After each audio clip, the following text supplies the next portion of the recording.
How does it feel to be in business with Aventurine? I bet you're not used to it. That's just his style. All or nothing is his mantra. He's always cozying up to his clients while egging them on to undertake some dangerous assignment with him. But everyone has their merits, so I won't comment further. But Aventurine's luck has always been good. He's always closed all his cases without a hitch, and basically never lost a gamble. Which is why, on the issue of retaking Penacony, I'm watching with keen interest. Of course. It's business after all. What's important is where you're seated at the table.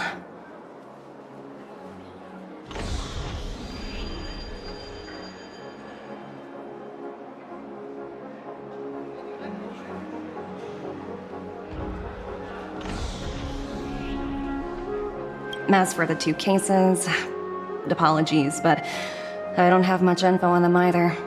All I can do is ask you to keep digging for more details.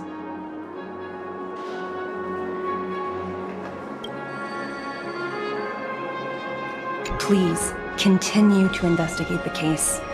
All I can do is sit tight in the real world. I look forward to hearing your progress.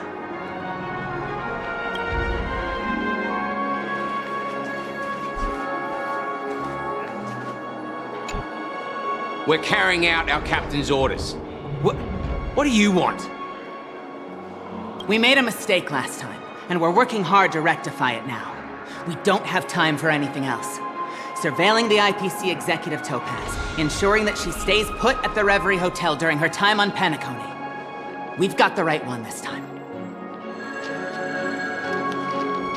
So that's it. They were the pair who were after Firefly at the time.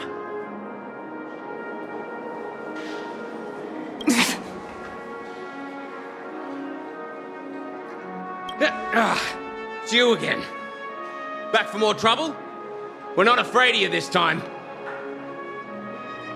Well, spit it out. Stop bothering us if you've nothing important. So you know each other. Why do you keep running into people you've beaten up before? That's right. We're investigating a murder for the family. May we access the hotel's dream pool entry records?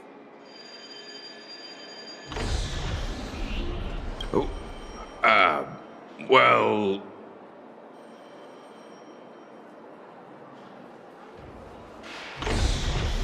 Hey!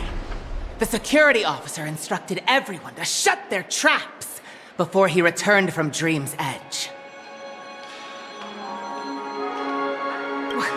What murder? You'd better stop spouting nonsense. Yeah, that's right. We have nothing to report. Please leave. Looks like they're not going to cooperate. But they did at least tell us that the captain is at Dream's Edge.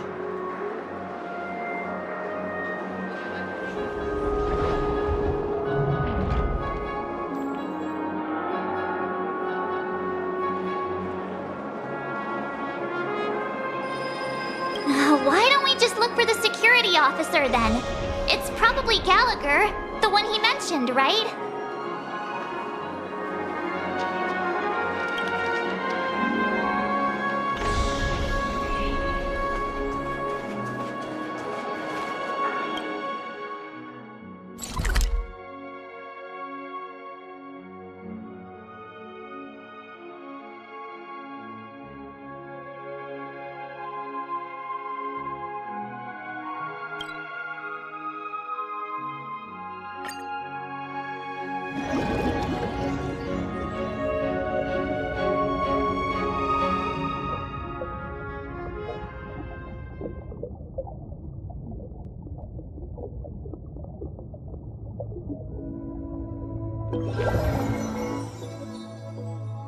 Such tight security.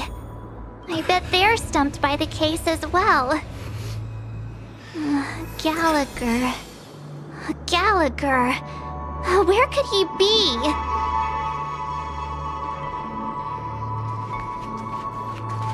Constructing dreams is something sacred, reflective.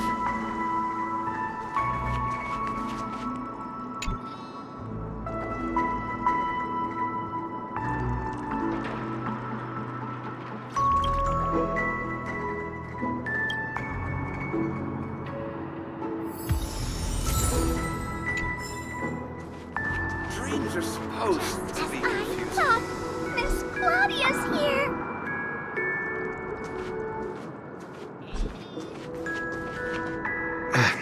Apologies. The Bloodhound family is running an investigation up ahead.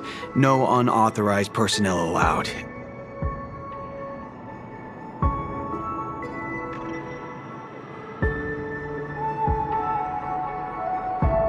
Hold on a minute. I think I've seen you before. The gray-haired one. How much trouble have you stirred up exactly on Penacony?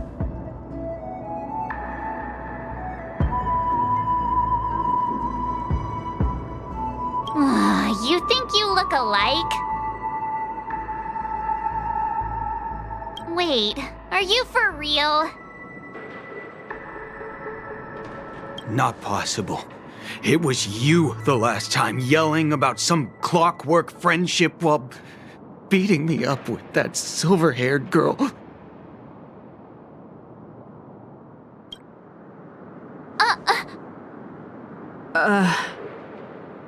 I'm not letting you get by this time. Please leave, or I'll have to get on my knees and beg you. Huh? What kind of heinous crime have you committed now? Hold on, sir.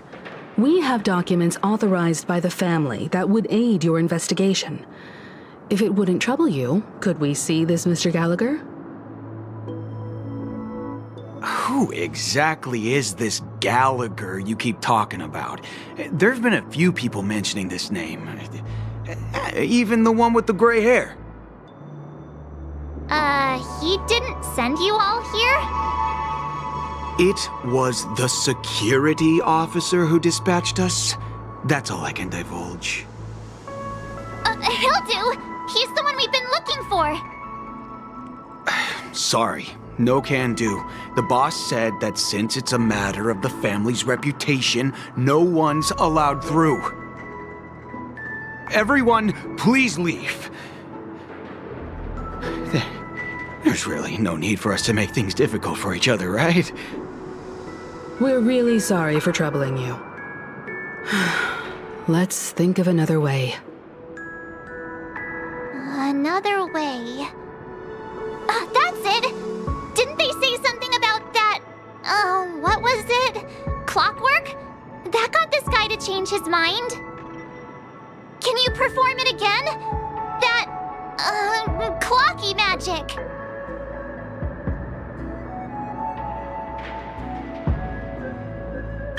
It's not bad if we're resolving a misunderstanding. Please?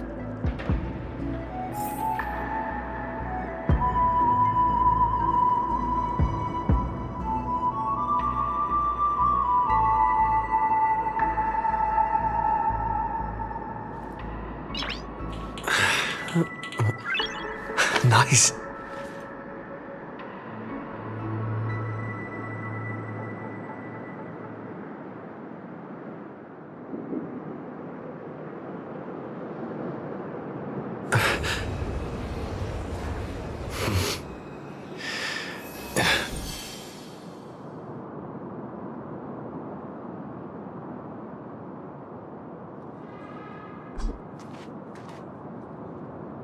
Sorry, no can do.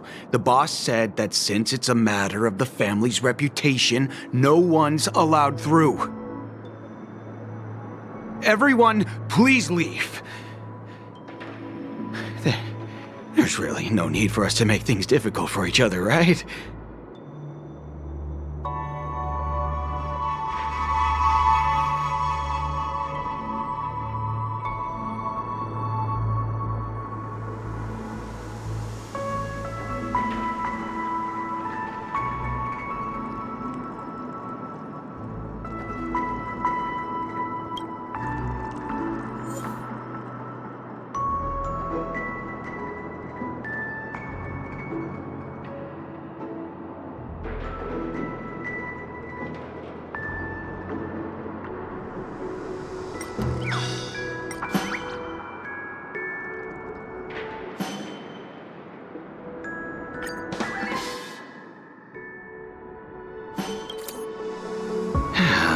me see what time it is now. Whoa! It's this time already! What? Time to clock out! And no one's gonna stop me.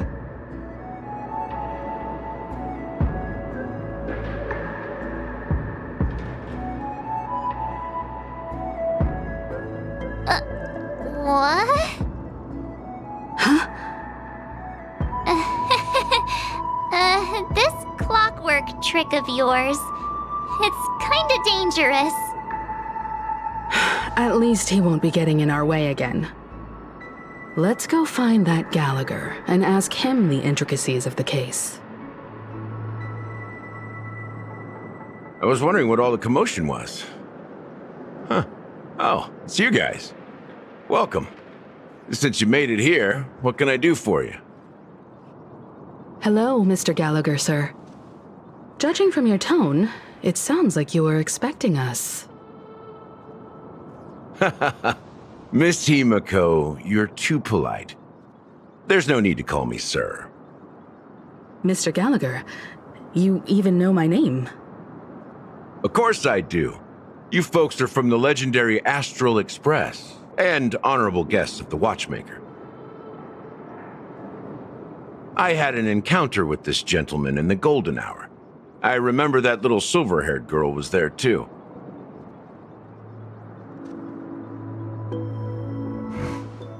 I'm sorry for what happened to that kid.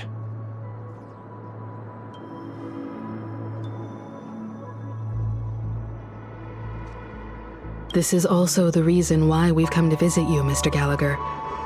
The Express can't just overlook the death of that child. So we've decided to help the family get to the bottom of it, in the hopes of getting justice for her. The Nameless involved with the family. What an unpredictable twist of fate. Why? What's wrong with the family? It's nothing. On Penacony, everyone loves the family. No matter how much one resists the beautiful dream, when the time comes, they too will find it hard to let go. Who wants to leave a warm nest? Just idiots, little kids, and inebriated fools. Mr. Gallagher seems to be getting at something. But you got it wrong. I'm not. You want to discuss the case? Sure, come with me. This is not a good place to talk. Let's go elsewhere.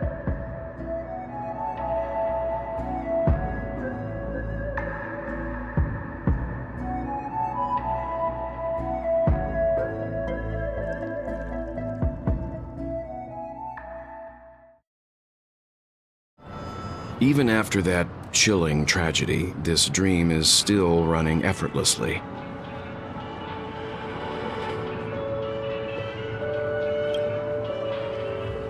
Other than the family of the Harmony, it's hard to imagine any other power in the universe that could sustain a building of such magnitude.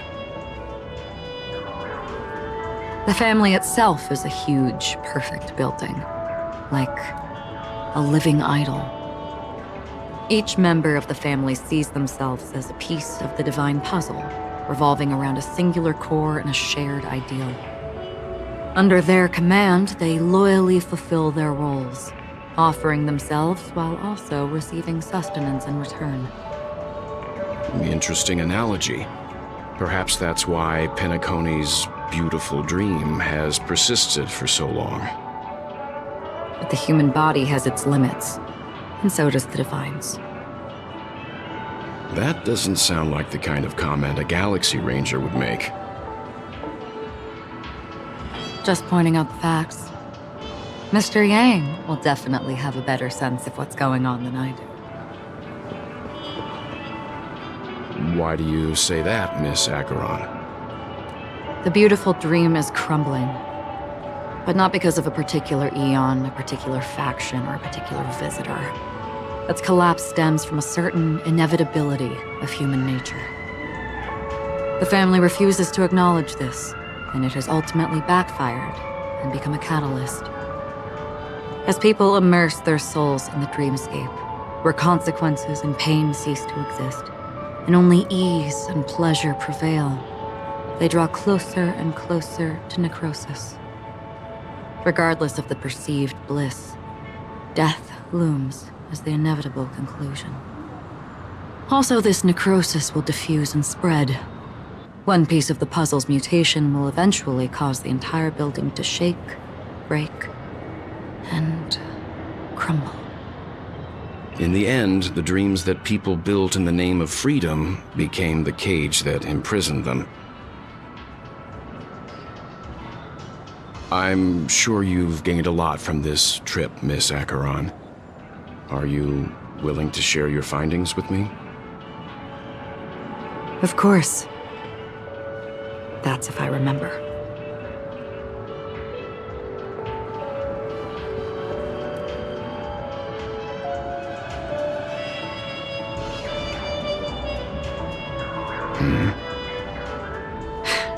Don't mind me. It's just a habit. Owing to events in the past, I've become easily forgetful. It's only when this sword is unsheathed that those hazy memories start to become clearer. Take your time. That should do it. I vividly remember everything that occurred on Penacony. Ask away.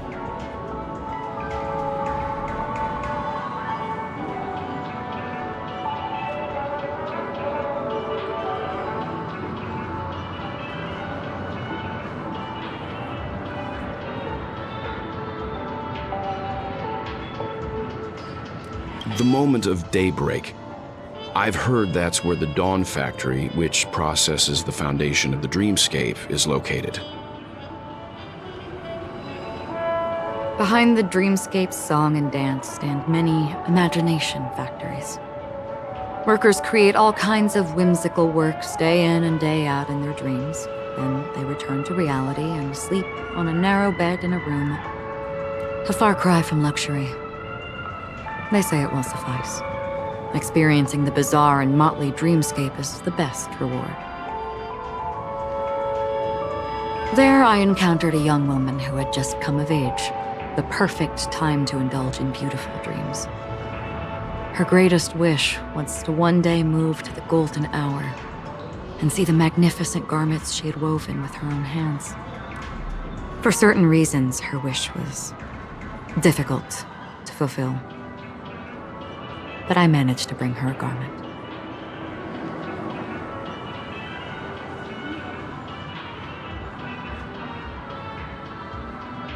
Gilded Hour. It's said to be Penacony's currency center. Yes. It is a fortress-like financial city, the economic heart of the dreamscape. The Pepeshi people of the Alfalfa family are there to keep it running, sending blood that is made from money everywhere on Penacony. Everyone there is exquisitely dressed and always in a hurry. The greatest wish of the local Pepeshi people is for their future generations to work in the Gilded Hour. I've never met anyone who is willing to talk. I could only stand at the crossroads, watching crowds of people hurrying like the wind through the jungle of steel, only to deposit the alfalfa credits that they'd earned into the bank's vault. I don't know if they would open the vault door, but before I left, I witnessed a well-dressed Pepeshi person plummet from the sky, while those around him continued on their way, unfazed.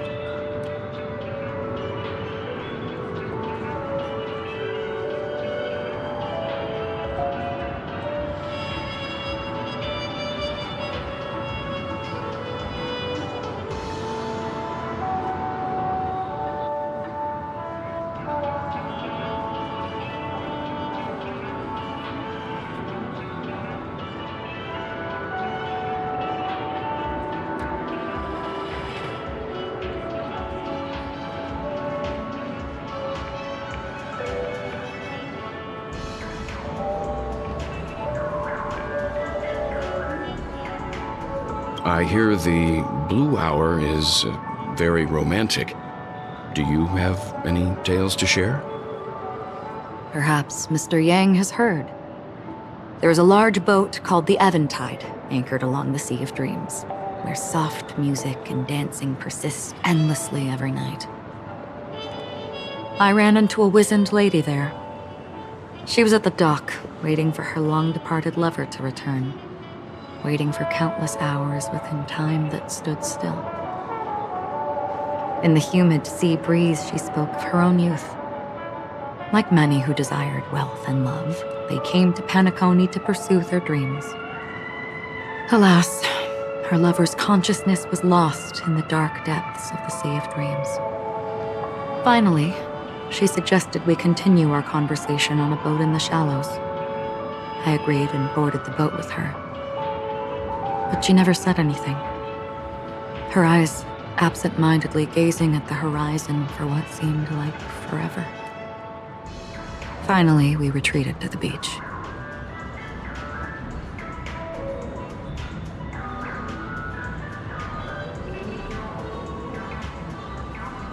The dreamscape of chic, luxury, and consumerism, the moment of dusk. My companions have been there too. Then you all must have seen those who are attempting to realize their dreams. Or have realized them. Scattering money as if it were dust and betting it on all or nothing. Everything has a price, and everything can be bought or sold. Even dreams themselves. I saw an Intellitron there, who was preparing to auction himself. When someone wins a bid under stipulated periods and rules, he would do the buyer's every bidding, becoming that person's very possession. That Intellitron had been auctioned off 12 times, and I participated in his 13th. That was the grandest banquet I had ever attended.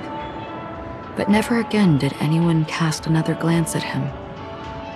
This time around, there were no successful bids for him.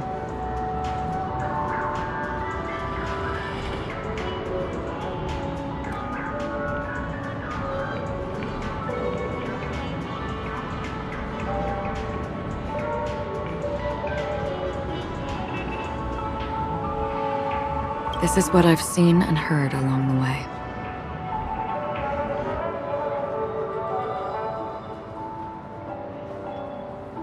Someone once said to me, Penacony wasn't like this a long time ago, nor should it be.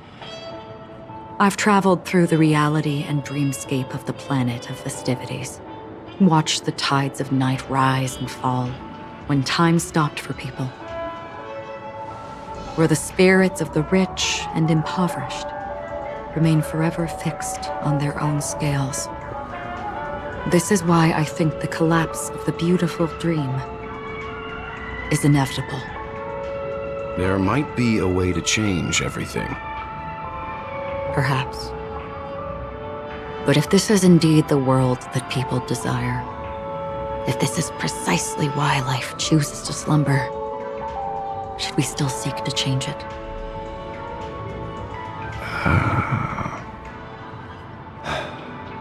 Miss Acheron, now it's my turn to share a story with you.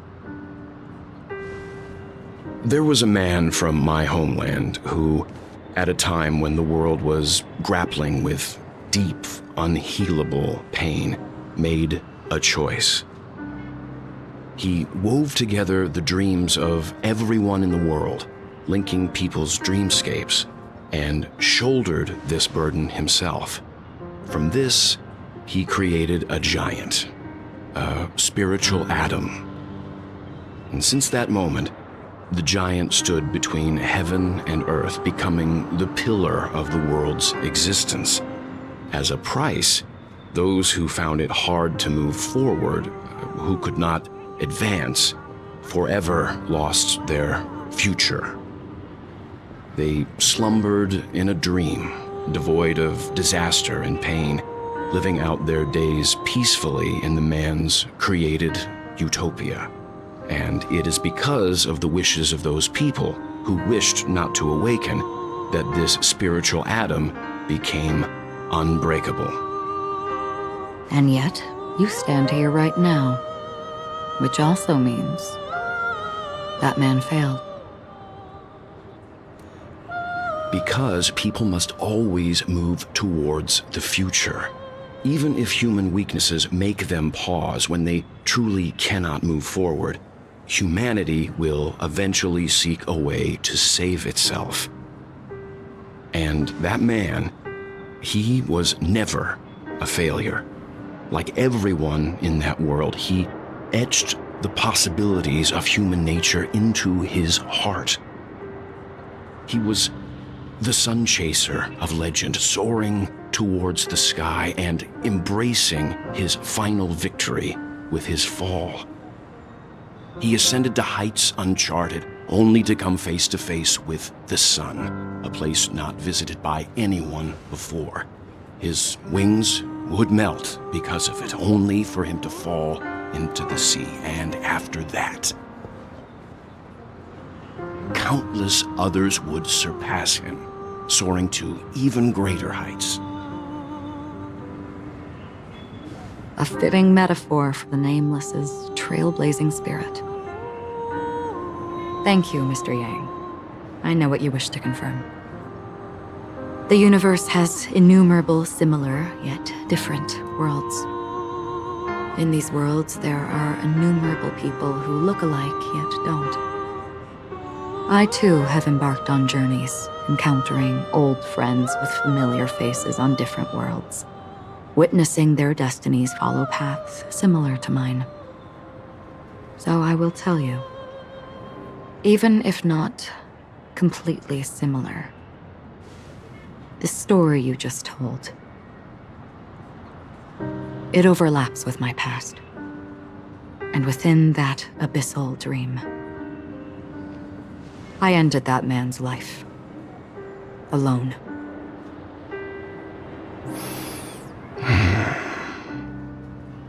I am not who you think I am, nor will my home be as fortunate as your world. I am sorry. It's fine. I don't mind, so long as I can alleviate your suspicions. There's something I still wish to know, Miss Acheron. Under that representation of the hunt, exactly what sort of power is it that has motivated your solitary journey thus far? Mr. Yang, before answering that question, I wish to continue the previous topic.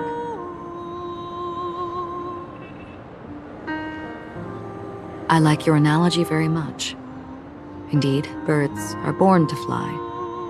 But in a distant past, their ancestors could only gaze at the sky in envy. They saw that faraway ray of light from above the heavens, piercing through the clouds and blanketing the earth. And so, time and time again, generation after generation, the birds spread their wings and took to the sky, attempting to touch its ceiling, all because the sun was there. Then, what if the last bird finally soars into the sky, only to realize that the end of the light is not the sun, but darkness? Then why, exactly, do we even walk towards the light?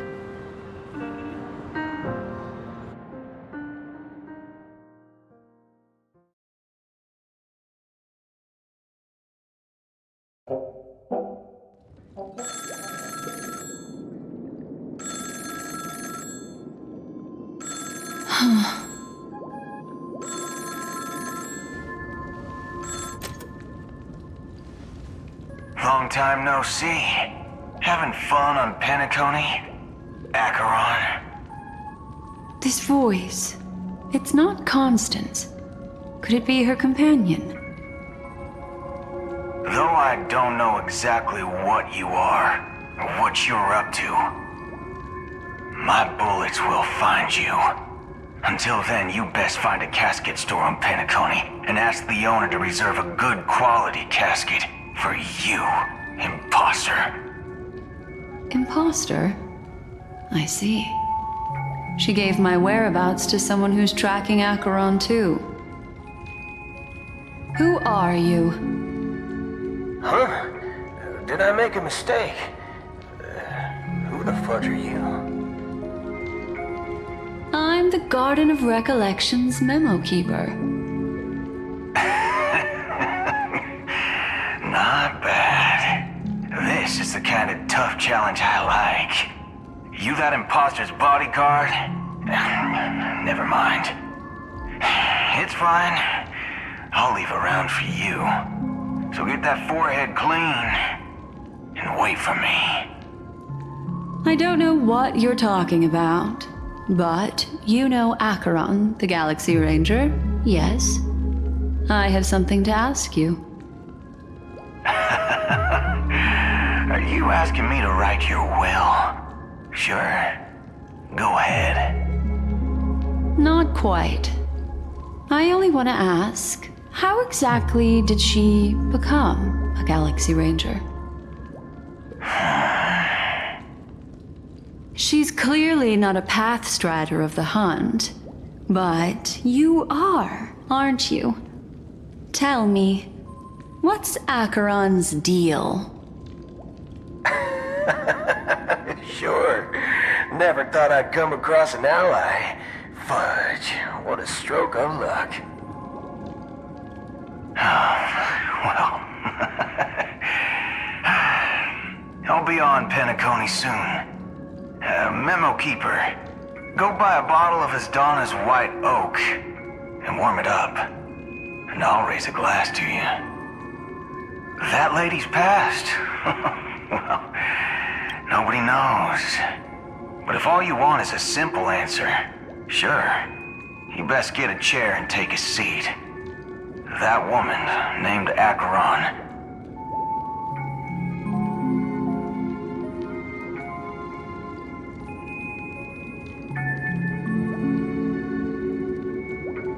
Is an emanator who should not exist.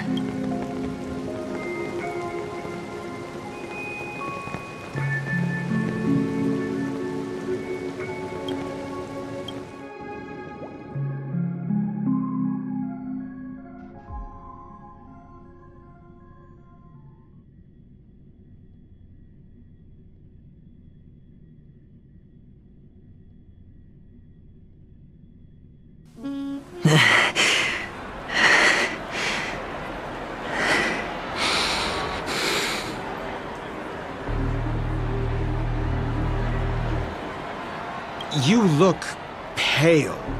Or is that also part of your act?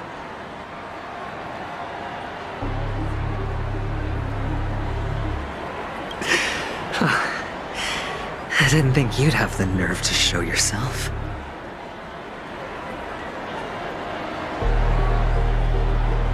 I thought this was exactly what you wanted. After all, I faithfully fulfilled my duties as you instructed.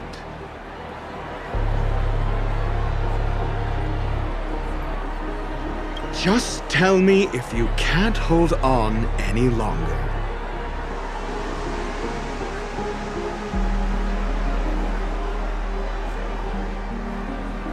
So, the genius of the Council of Mundanites wants to be my Undertaker now. My, what an honor.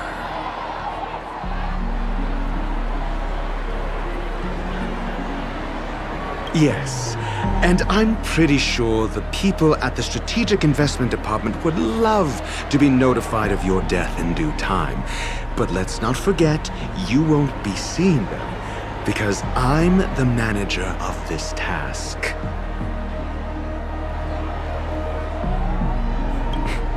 Great. Then tell your people that Aventurine is ready to go in 17 system hours. Oh, you've got a lot of nerve. How exactly do you plan on completing your task while your hands are tied by the Harmony? Well, my conversation with Sunday convinced me that there's a traitor in the family, and that they hold the secrets of Penacony. So, I took the opportunity to set everything in motion. I even managed to recover the gift money. Things haven't gone this smoothly since I walked through the doors of the Reverie. Now I'm only one step away from victory. Let's just wait and see. Sounds like a very elaborate way of saying that you failed. That's all I can say. Have you forgotten, Doctor? You betrayed me. Go. Do what you must. I look forward to the sight of the IPC fleet surrounding Penacony. You've achieved what you desired, haven't you? That's true, but what's your plan? Did you conceal an orbital support beacon in that gift money bag? Well, who knows? Maybe that's why I'm handing out cash even when I'm about to bite the dust. You are indeed a gambler. An insane one at that. Well, maybe I am. Who knows? Fine.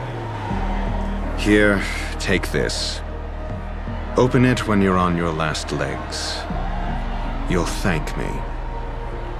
What's this? Medical advice?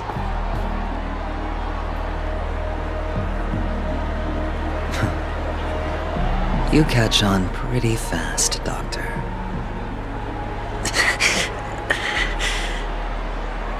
Asking me to solve a case without giving a single clue. How typical of you, you wing-headed scoundrel.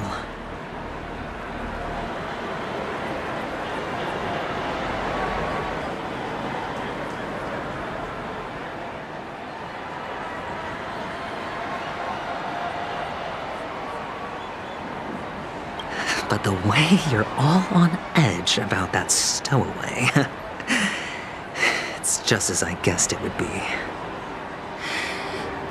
As for now, let the rain of wealth from the IPC fall evenly on everyone.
The world has truly lost its way.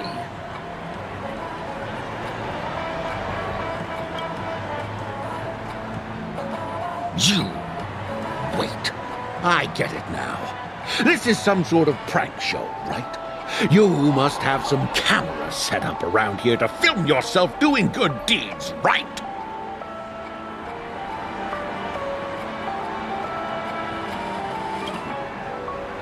You youngsters are always looking for a quick way to get an audience. But you know what? A truly great show never comes easy. A great show will start soon, old man. But before that, I need to ask you something. Do you know where I can find death in this dream? Ah, I see. Another fearless youngster looking for death, huh? Well, let me give you a piece of advice. Don't think you're the first one who's ever thought of that idea. Death? Not even remotely innovative. I bought it from Dr. Edward. He claimed it was some exclusive fancy schmancy stuff. Oh, what a disappointment. The effects were awful. First, some monster covered in eyes stabs you in the gut, and then all you see are blurry glimpses of buildings and lights. The sky was spinning so fast it almost made me puke. Is that all? Yeah, what else can you expect? Don't put too much stock in the Penacony movie industry. They even called this junk groundbreaking art. Can you believe it? What a joke. Well, I'll leave you be then. I hope you have a wonderful day. A monster covered in eyes. That sounds like the Memory Zone meme. But buildings and lights... I don't think those have anything to do with death. Well, that whole dream bubble was probably created using rumors and gossip.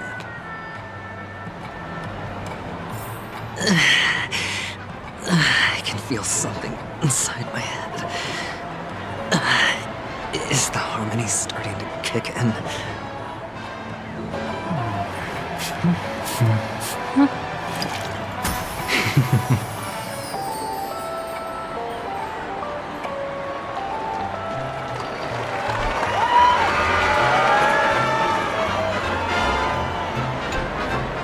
Would you be willing to support my performance? And keep the Song of Beauty alive in the cosmos?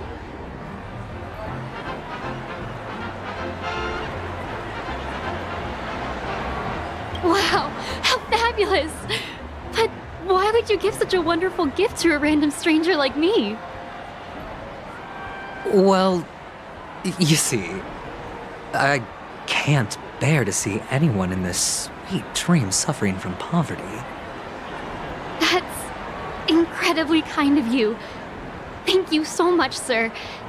If you ever get the chance, please, feel free to come by and indulge in my singing. Sure thing. By the way, do you happen to know anything interesting about death? Death? That's a pretty scary topic, and it doesn't really match the mood of this sweet dream. Well, you see, I'm a tabloid reporter collecting ghost stories in Penacony. As you know, the more chilling the stories, the more attention they get. Maybe you could help me out.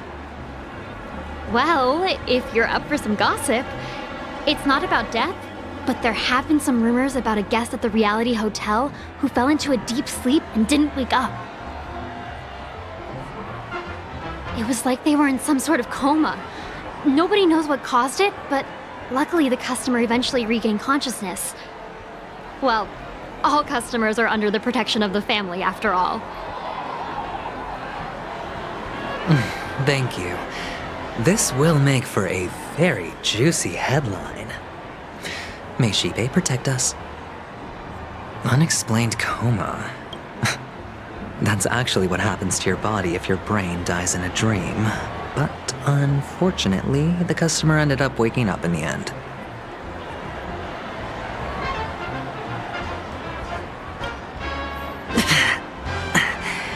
The disturbing voice in my head. It's getting closer.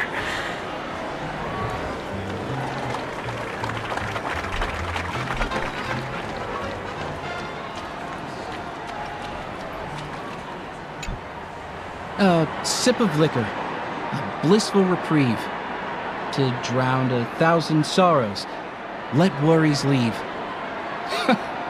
I know I have what it takes to become a poet.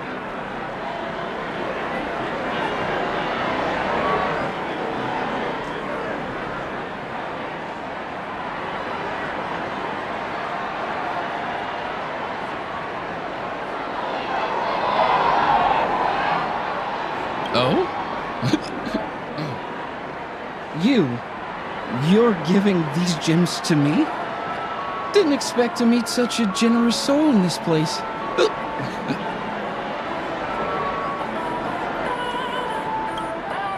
Or are you just pitying me? Well, it really doesn't matter. As long as I have Soul Glad, that's enough. This is just a dream after all. You really shouldn't drink so much Soul Glad, my friend. It's not good for your health. Oh. Maybe I really should quit. But not before meeting the Devil of Soul Glad. The Devil of Soul Glad? Care to elaborate? Yeah. It's a seahorse with a long neck. They say it loves to appear to drunk people, especially the ones who are passed out on the side of the road. How funny. Yeah. Very funny indeed. Thank you.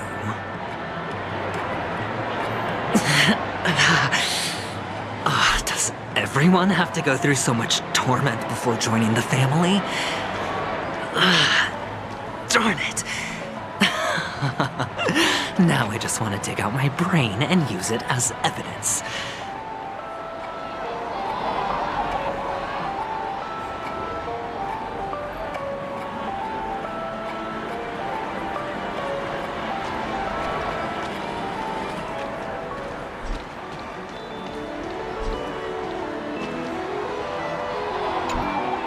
Take care, my friend.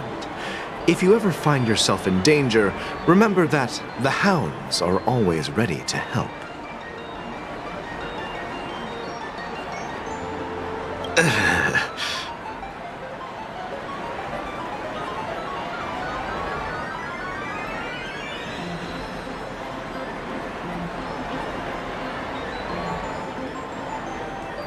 You don't look good, my friend. If you need assistance, I can contact the hotel and have them wake you up forcefully. That won't be necessary. I have some business to attend to. But thank you all the same. All right then. If you ever need help, don't hesitate to reach out to us hounds. Well, actually, I do need a favor. As the most outstanding hound in Penacony, have you come across any stowaways recently? Stowaways? How could there be stowaways in Penacony? We've never had anything like that before. All right. Good luck with your work then. What was I even thinking? Family would never share intel with the IPC.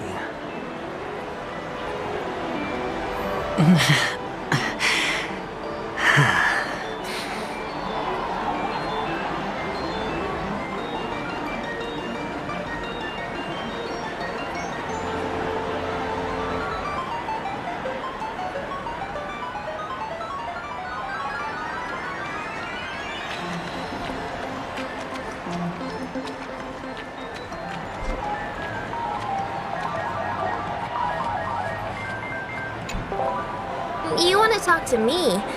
Sure, but nothing too sensitive, okay? Huh. Wealthy people have fancy ways to enjoy this dream. But to be honest, I've never seen anyone who gives out money to others like you. So, are you trying to be the prince from the tale, handing out his gold leaf garment and melting his lead heart in the fire? I'm flattered. I'm no prince, and I just thought these gems would help you speak. So, as an investigative reporter, maybe you've heard something about death? Another curious soul. I see. Well, That was actually the topic I was most into when I entered the industry. But my boss shut it down. How did your boss talk you out of it? Well, she simply said, covering baseless urban legends like that would make us look like some third-rate tabloid. I thought about it, and she had a point.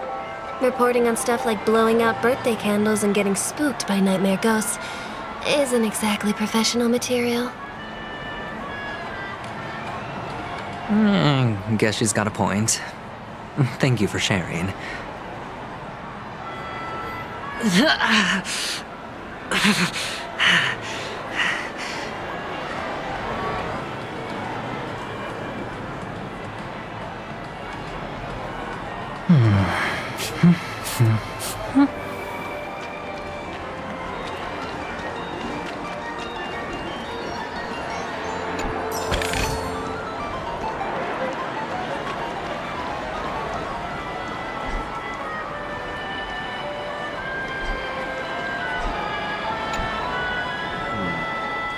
Were you wanting to talk to me?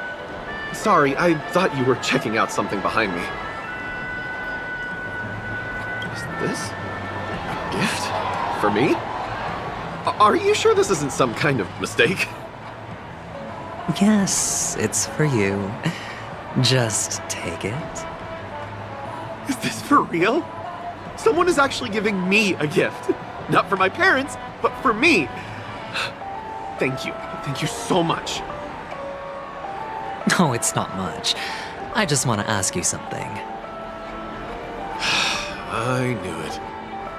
What's on your mind? Are you trying to ask about my father or my mother? Neither. I just wanted to know if you've ever heard about death in the dreamscape. Oh, you sound just like my father. Always warning me about danger, even in dreams. He's an Intellitron, so his dream entry methods are different from us organics. Can't count on him to protect me if something does go haywire. Funny, right now I'm still under his protection. How ironic. Hey, stay positive. Gold will always shine one day, right? The Devil of Soulglad, Dangers in the Dream, and Nightmare Ghosts. Well, surely death is a popular topic in this sweet dream granted by the family. Well, I've collected a bunch of rumors, but no useful clues. The gems in my bag are running low. Well, let's see if my last lucky interviewee brings some surprises.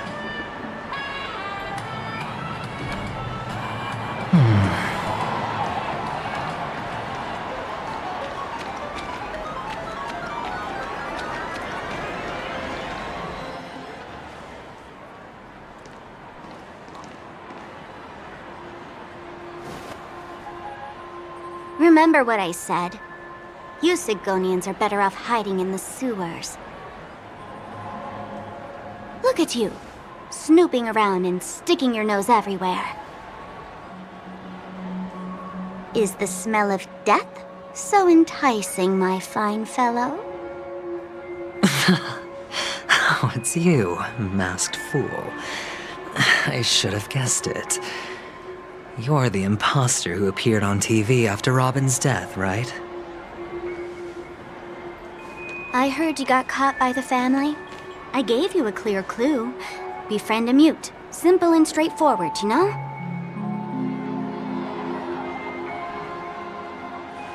And what did you do? You messed it up and ended up as their prisoner. I told you to make friends with a mute, not become one yourself. You really let me down. What do you mean? You know better than I do. Who watched the little songbird that couldn't sing perish right before their eyes?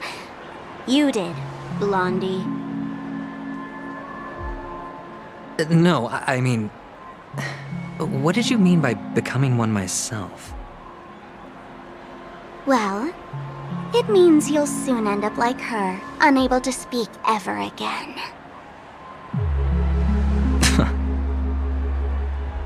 But it's a good thing if you ask me, because...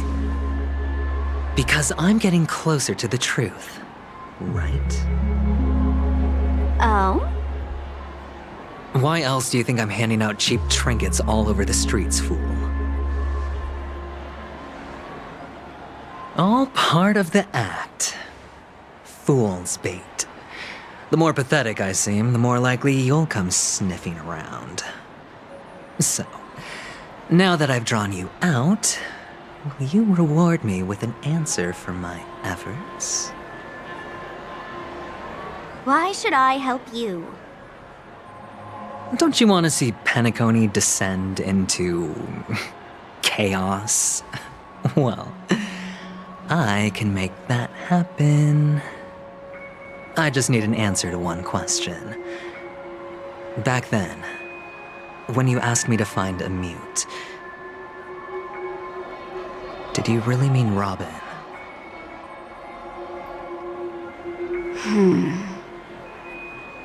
And what if I say no? Then I'll thank you. Oh, the word no has never sounded so pleasing. Well done. I admit I underestimated you, but what difference would it make? Let me tell you something. There were 2 mutes, but one is dead now, and the other, though she is still in Penacony, I'm afraid you'll never find her again.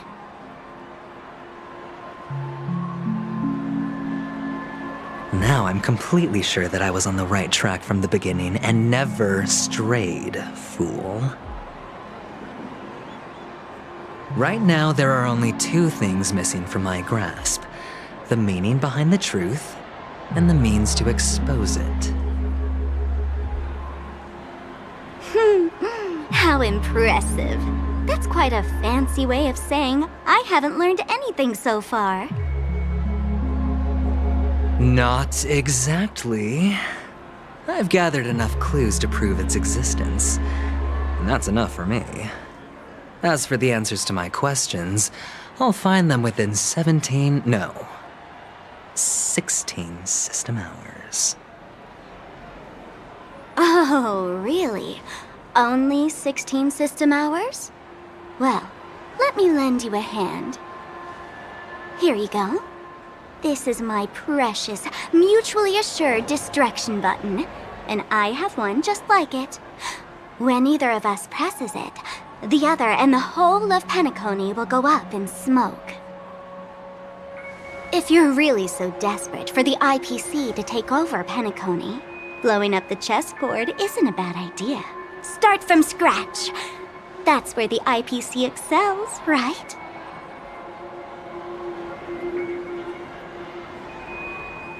Just press the button when you're at your wit's end. And of course, feel free to reach out to me for my hospice care, too. Oh, a deadly button, huh? Well, I guess the family didn't take your threat seriously at all. Otherwise, how on earth did you manage to bring it in here? I have my own ways. That's all you need to know. Well, I'm afraid I'll have to decline your offer. Who knows if your little gadget will actually work. By the way, I have no plans to search for the other mute friend you speak of, but it's good to hear that he's still here in Penacony. I'll handle the rest myself. I'll orchestrate a grand finale for the downfall of the family. And at the climax, the walls will crumble, people will wake up, and those who couldn't speak will find their voices again. When that time comes, go ahead, press the button, light up the sky with a magnificent fireworks display for me. Catch you later, fool. You're still talking big, but sure, if that happens, I'll stay true to my word. Just don't let me down now, okay?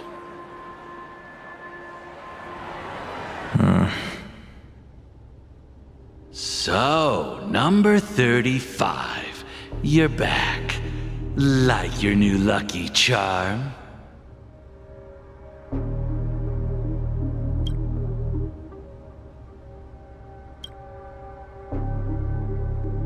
Can a commodity code really be considered a lucky charm?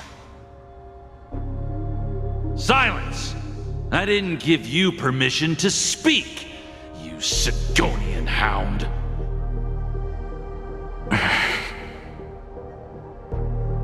The guys in black didn't say much, so I've no idea what you did to save your skin in that massacre back in the day. But I figured you must have had good luck, so I bought you. From now on, you and your good luck are my assets. Are we clear? Your first task is simple. In addition to you, I've purchased 34 other slaves. Go, play a game with them. If you come out alive after 2 days, it proves that you're the real deal. You're insane. Testing out if you're a good product. Aren't you worried that the money you spent on me will go to waste? I've got stacks on stacks, Blondie. The slave market is never short of self-righteous brats like you. But you look good, and that's why many customers are betting their fortunes on a scrawny brat like you. So go along now, and don't let your master down.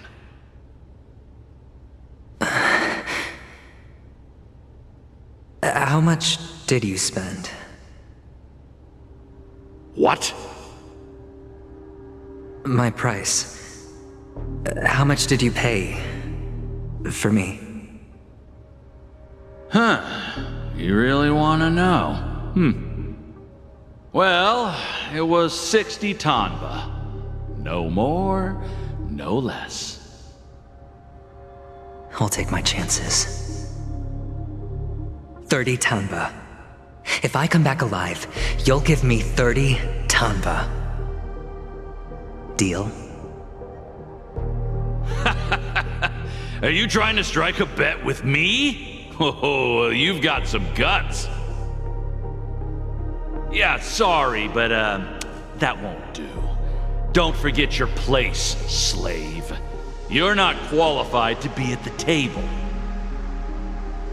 You're just a chip.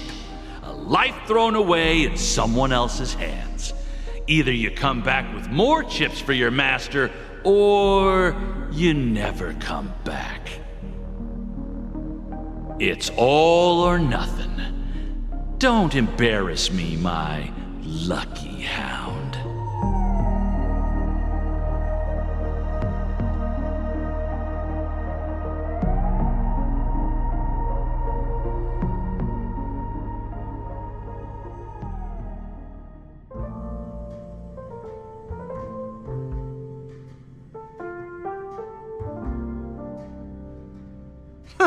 What brings you here, Gallagher? Some friends from the old days. Do you have a moment to spare, Siobhan? Oh, I have the whole day to spare. Ladies and gentlemen, welcome to Dream Jolt Hostelry. This bar offers a wide variety of drinks, but we draw the line at Soulglad. Why settle for ordinary when you can experience extraordinary? We're dedicated to serving up nothing but pure joy and laughter. What would you like to drink? I'll whip it up for you. Oh, look! A lady as cool as Serval!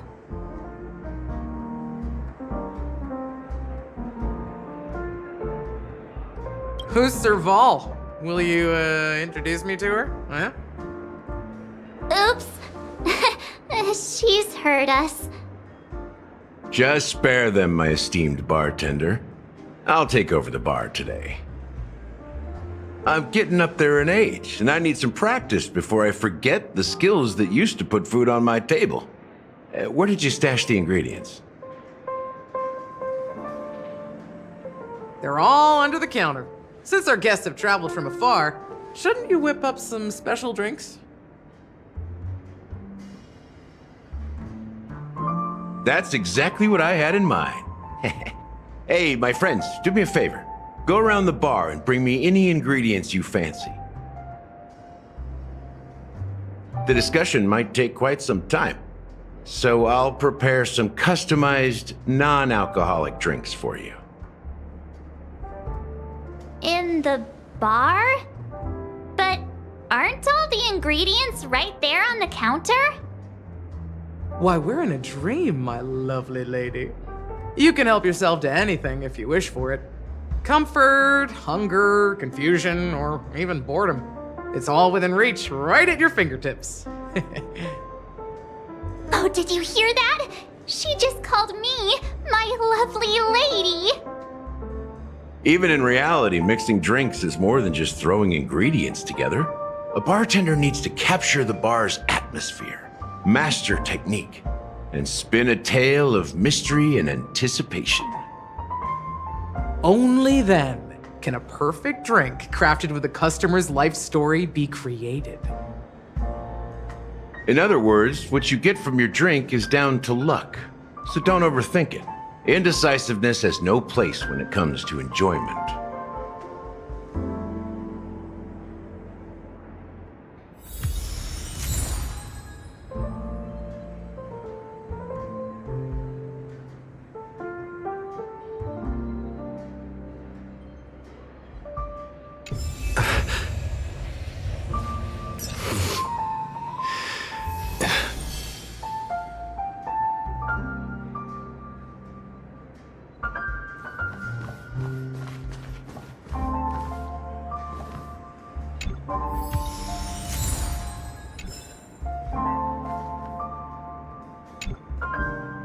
Hey, look at all these chips scattered everywhere.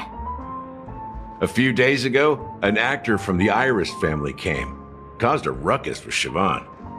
Those chips must have gotten scattered during all the chaos.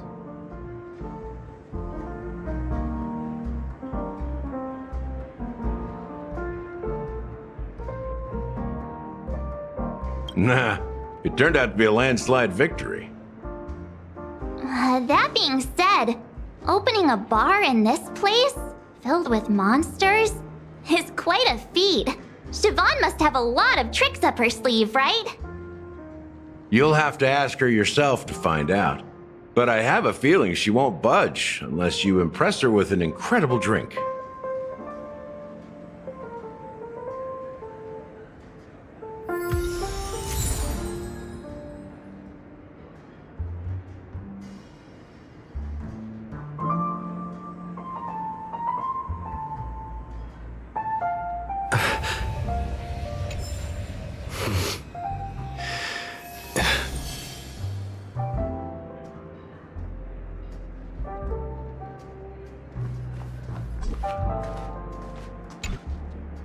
It's Soul Glad! But I thought they didn't sell Soul Glad at the bar. Let's give it a shake. Nice, it's still fizzy and has a long shelf life.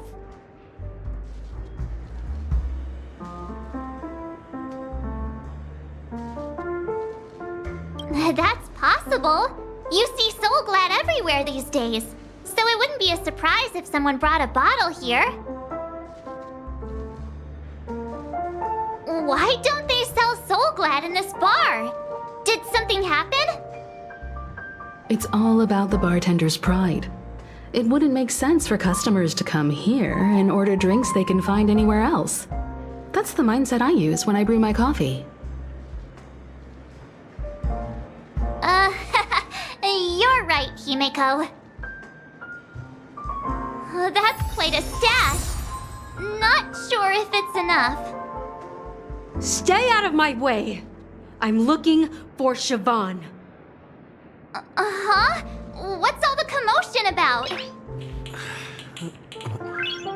Nice.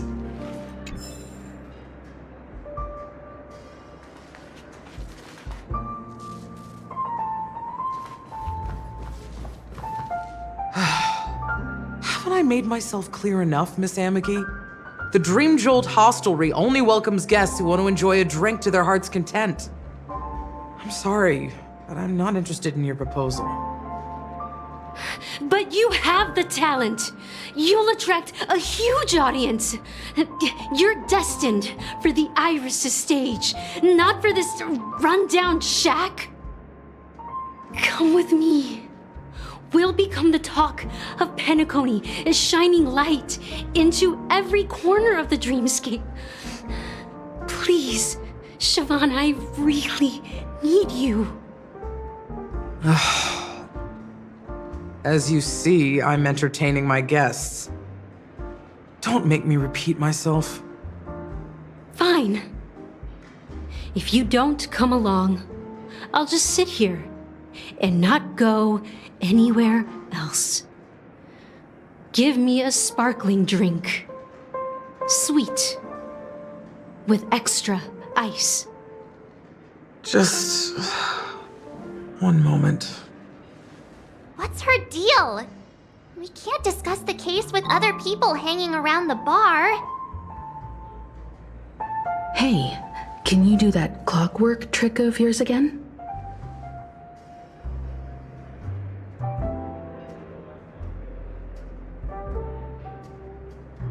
Time is running out.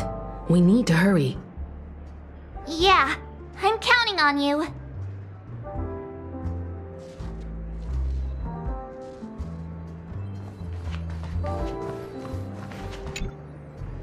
Check out this bottle!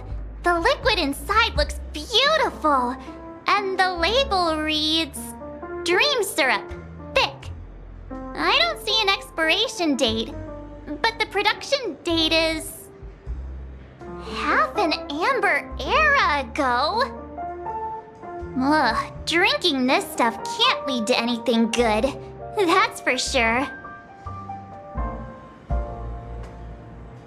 Ugh, the syrup is turned clumpy.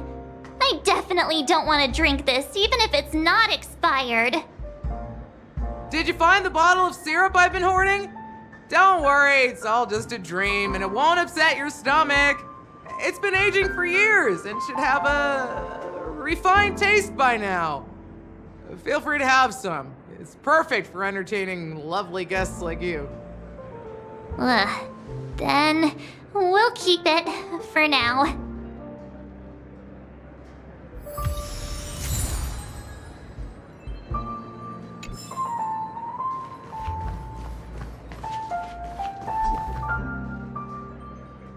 You're one of Siobhan's guests, right?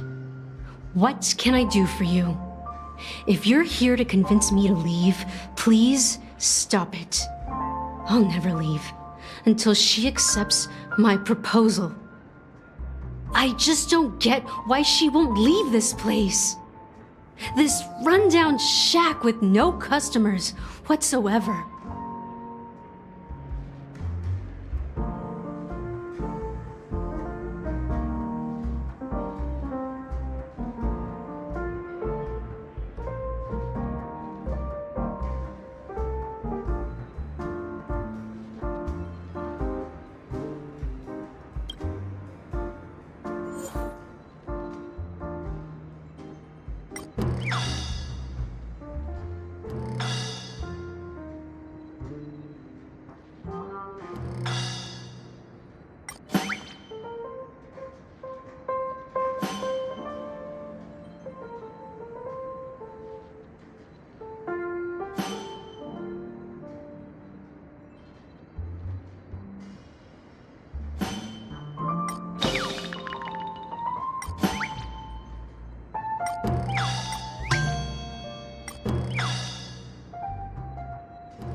I've seen it. The moment when Siobhan and I share the stage. The crowd is going wild, applause crashing like waves, the aroma of irises fills the air. A beautiful melody playing, ribbons dancing around us, and the taste is sweeter than honey. I've seen that scene countless times in my dreams, and every time it mesmerizes me. That's why I have to bring her back to that world, no matter what it takes. Want to raise a glass, my attentive listener? Let's consider it a toast to my far-fetched dream.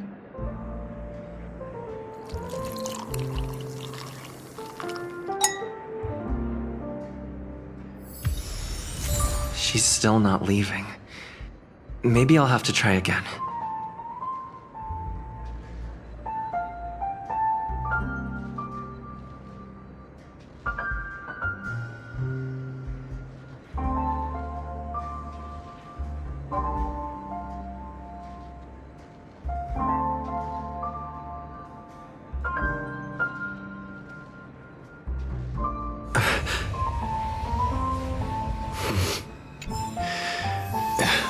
I just don't get why she won't leave this place. This rundown shack with no customers whatsoever.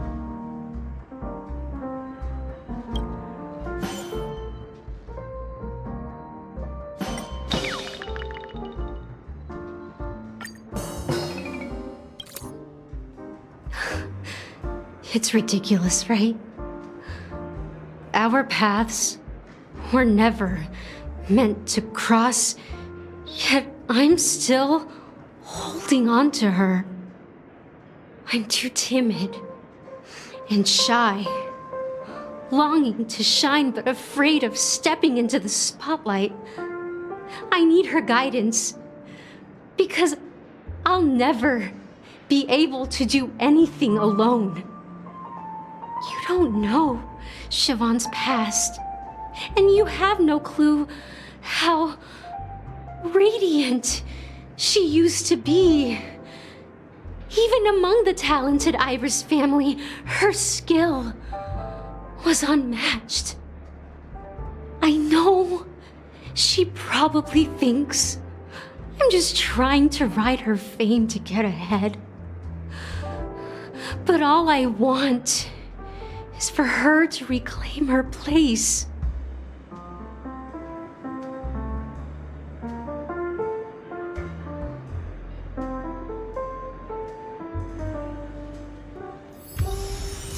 She's still not leaving. Maybe I'll have to try again.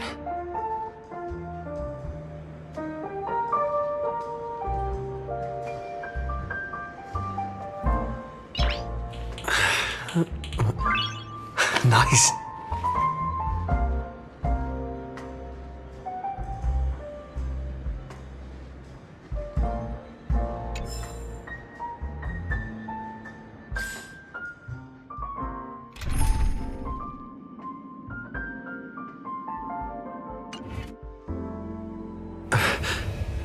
I just don't get why she won't leave this place. This rundown shack with no customers whatsoever.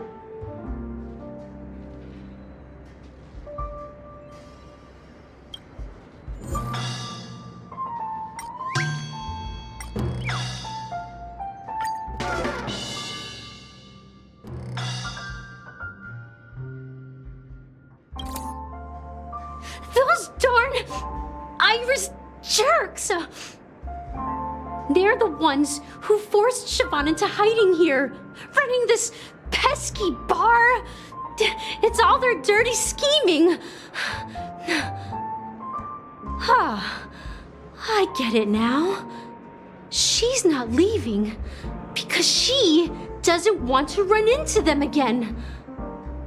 I can help clear the way for her. I can do her a favor. I'll go back and write a letter to the Dream Master exposing the crimes committed by the Iris family. Siobhan will definitely appreciate it. Well, talking to you has got me feeling a bit down. My thoughts are swirling, making my mind clear, and bringing tears to my eyes. Maybe I should find a place to reflect on what Siobhan truly means to me. Here's the payment for the drinks. Please, pass it on to her. I'm leaving now. Amaki has left? That's good for her. Radiant dreams may be enticing, but they're nothing more than dreams. Her drink is on the house. Please keep the money. When you're ready, go to Gallagher.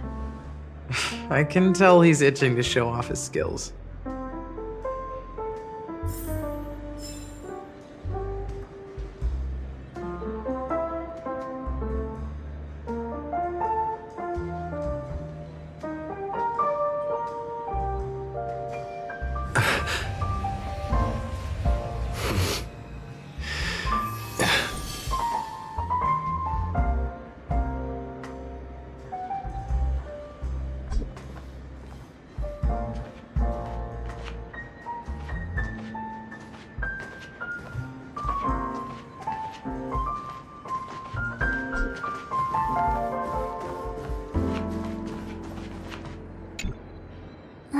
Can this be used for mixing drinks?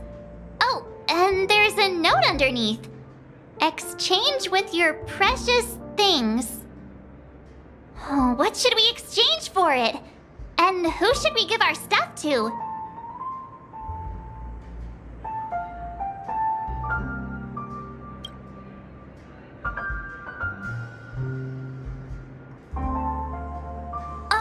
Whoa! The words on the note are changing. Happiness belongs to the noble. Does this mean we can take it? Doing good deeds does pay off. Thank you.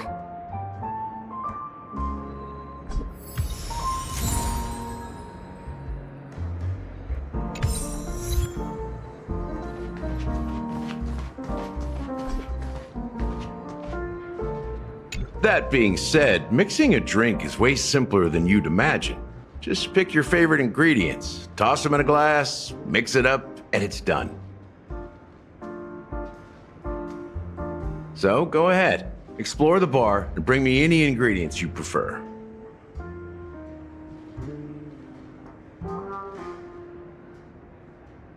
Nice work. Let me take a look. You found some interesting ingredients there. Now, take your pick. Each drink has its own unique flavor, and the base ingredient sets the tone for the initial taste and the lingering aftertaste. So, which one would you like to use as the base?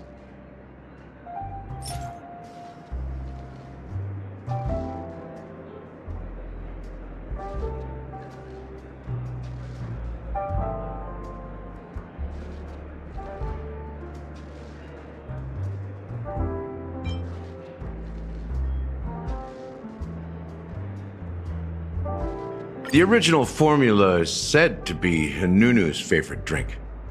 It's sour and bitter, and the bubbles burst in your throat like swallowing rusty chains, evoking thoughts of dungeons and prisons. Now that you've chosen the base, it's time to pick the adjunct, the ingredient that'll create a marvelous chemical reaction with the base. It should give an unforgettable taste without overpowering the main tone. So, what's your choice for the adjunct?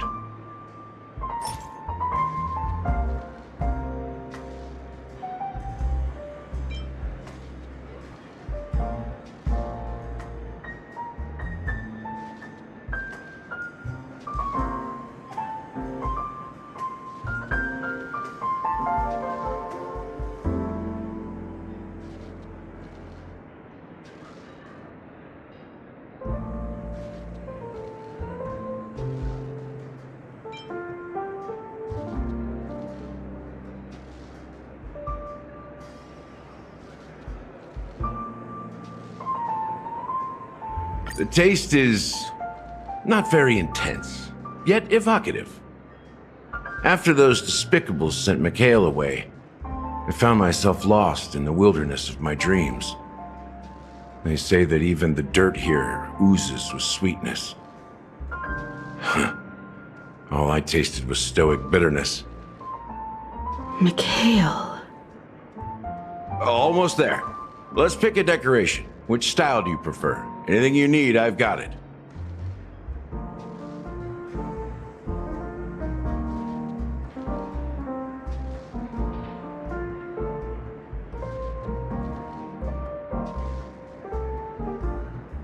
Concentric circles. May you always remember where you started. Well, it's done. Here's to you, Trailblazer, with this glass of even the wicked.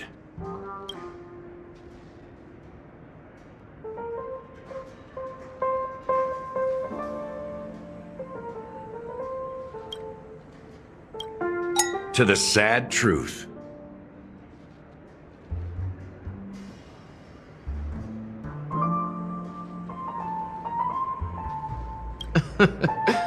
Well done, Gallagher.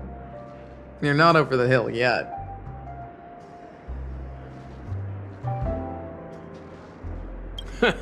So, are you satisfied? Oh, the flavors! They're way more sophisticated than Soulglad. The richness and layers of these flavors are a masterpiece, especially with the adjuncts. I can taste the spicy and sour notes with a hint of sweetness. I'm not entirely sure what it all means. Maybe Mr. Gallagher can shed some light on it.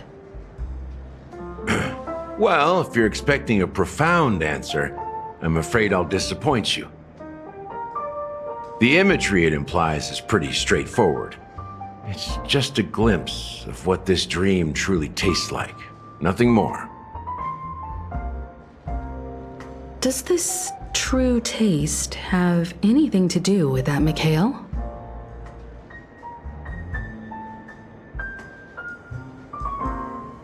Yeah, that name does sound familiar.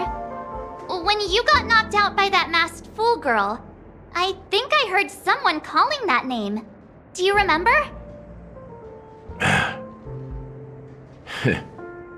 I was right about you. You guys seem to know quite a bit, and now there's no reason to hide anything from you anymore. Let's dig deeper into the case, and of course, I'll tell you a story about Mikhail. All right, let's start with what we know based on the clues the family has. It seems that Firefly isn't a local or an invited guest. In other words, she's a stowaway. She managed to fool me at first. My age must be getting the best of me. But here on the planet of festivities, stowaways are a common sight. You're bound to run into one sooner or later. After the incident, the hounds wasted no time searching for that girl in both the dreamscape and reality. But here's the thing. We only received bad news, and the trickiest kind at that. She simply vanished, leaving no trace in the dreamscape or reality, as if she had never come to Penacony at all. Huh? Does that mean...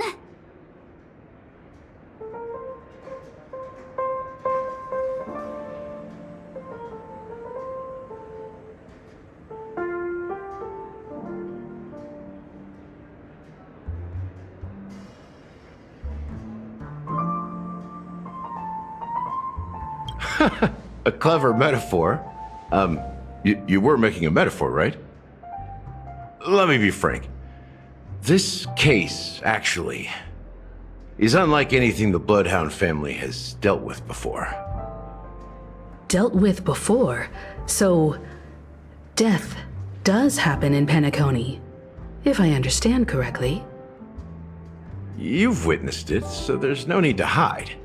Even the shiniest city has its dark side. We're all adults here. Surely I don't need to explain too much to you. Confronting the family based on that alone would be naive. Death may occur in sweet dreams. So what? Such events are highly unlikely and only affect a tiny number of people.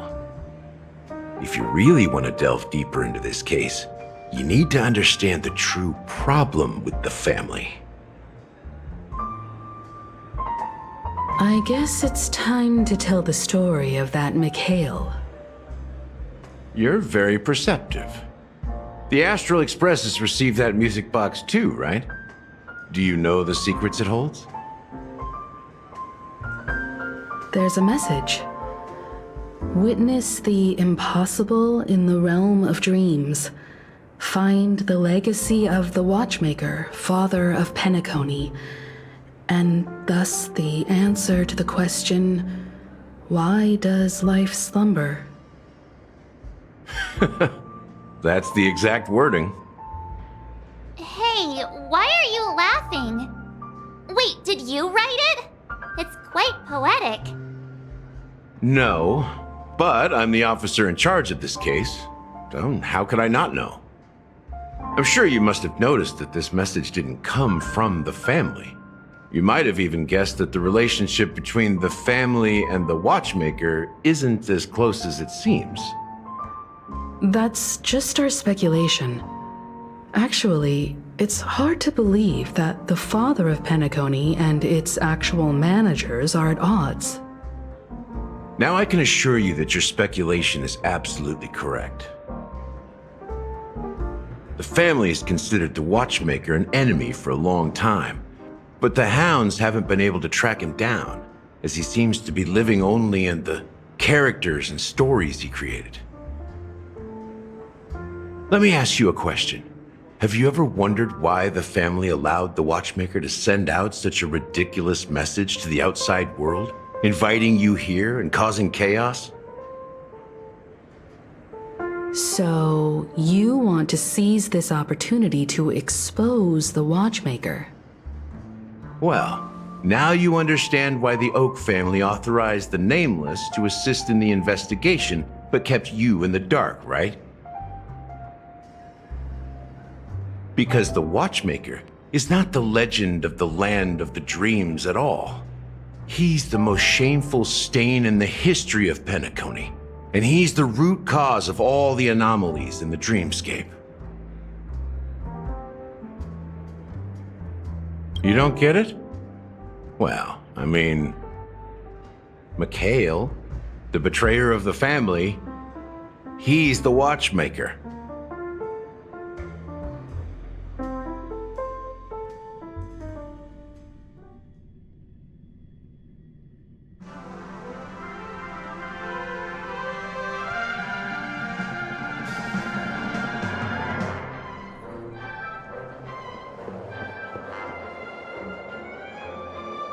Here we are, Clock Studios Theme Park, the most popular entertainment center in Penacony. Wait, aren't we supposed to be discussing the Watchmaker? I would have expected you to take us to, maybe, a library, or an archive room of sorts. But an amusement park? The culture of a city reflects its history in the most authentic way. To you, it's a fun place.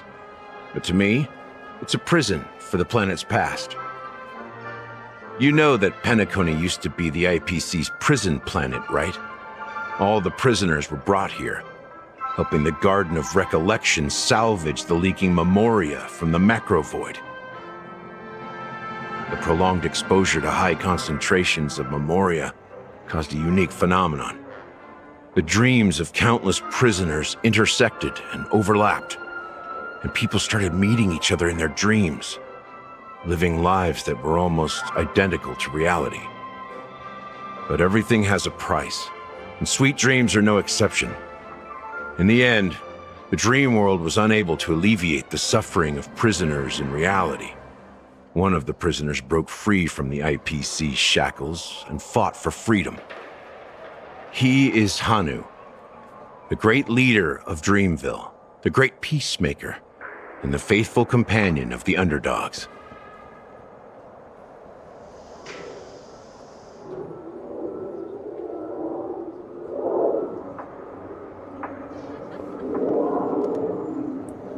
History is always written by the winners. However, it's undeniable that Clocky is an animation that draws from Penacony's actual history. These characters not only exist in Dreamville, but also in the distant past. Once you realize this, you'll understand why we're here.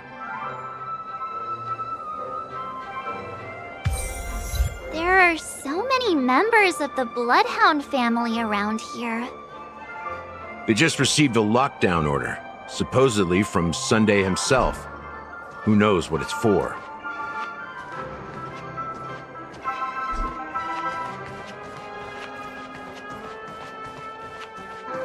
What's going on? Why can't anyone go in?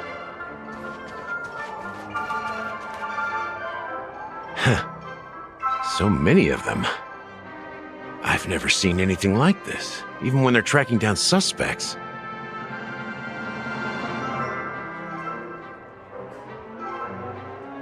Well, it's a masterpiece from the family, after all. Besides the followers of the Preservation, the family members are the best at creating mind-blowing marvels.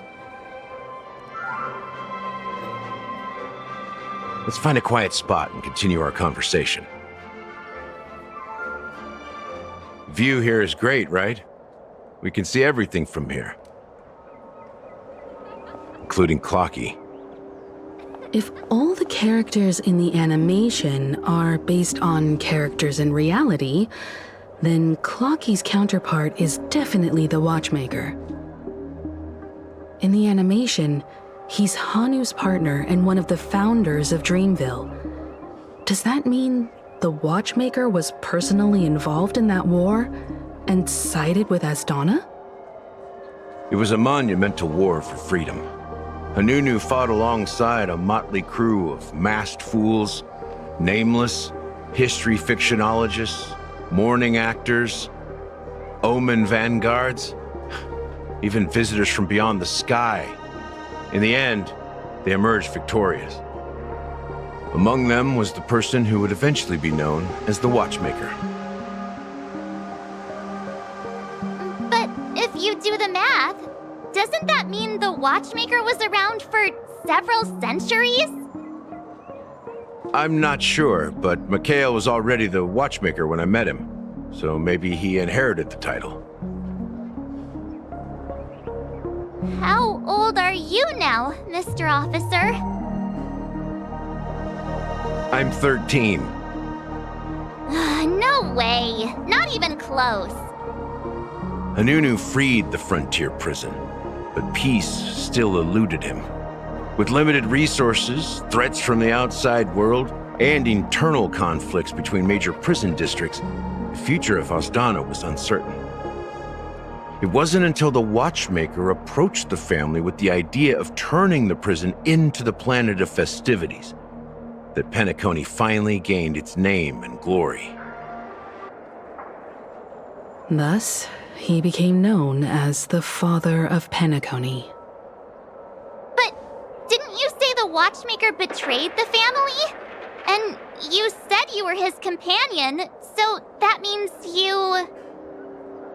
No, I'm not his companion, but rather one of his many children. But I am indeed a traitor.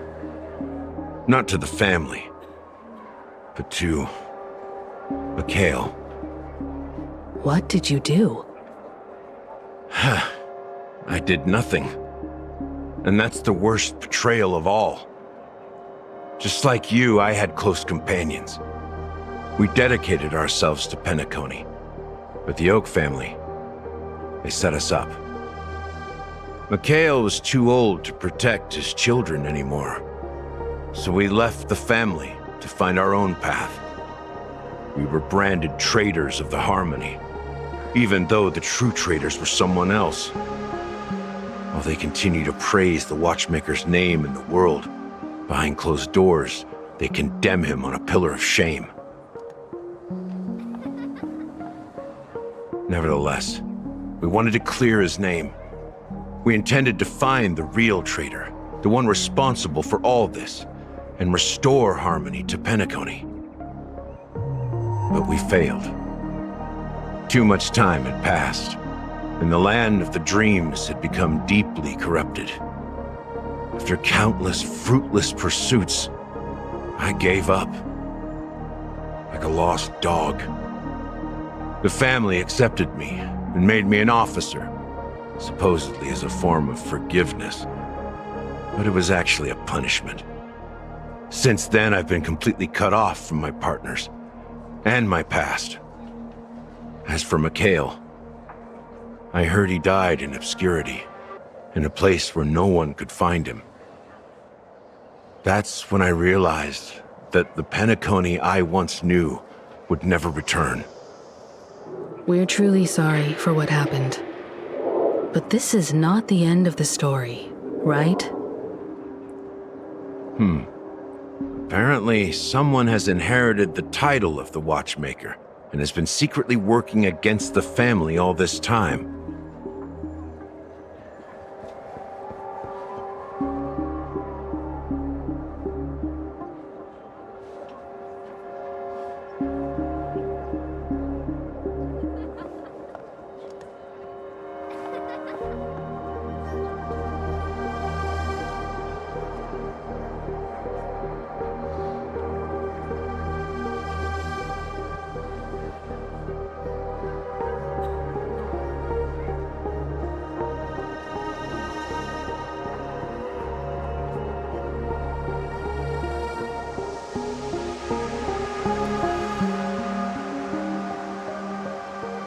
Well, that's one way to look at it. However, only one member has truly inherited the Watchmaker's title. Unfortunately, after all these years, I have no idea who that person is, or if they're even real. Or just Mikhail's lost soul haunting the dreams. So, do you understand why I'm spilling all this info? Because I believe the girl's death must be connected to the Watchmaker's legacy. And at the end of all these mysteries, we will find the answers we are seeking. If it really is Mikhail's ghost, I want to meet him.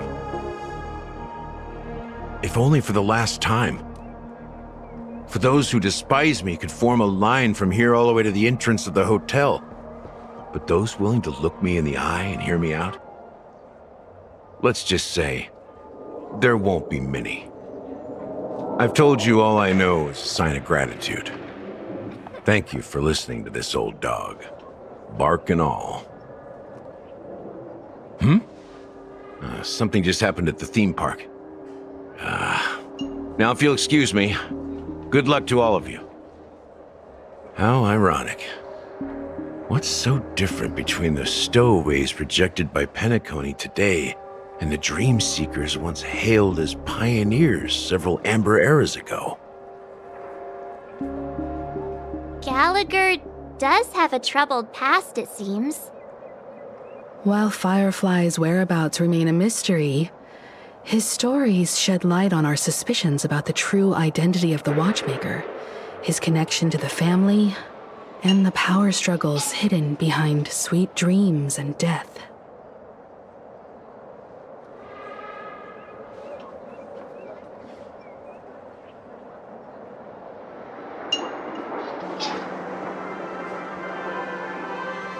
Exactly.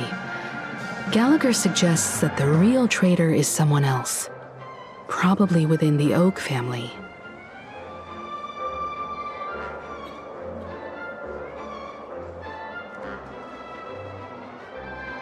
That lines up with what we've gathered so far.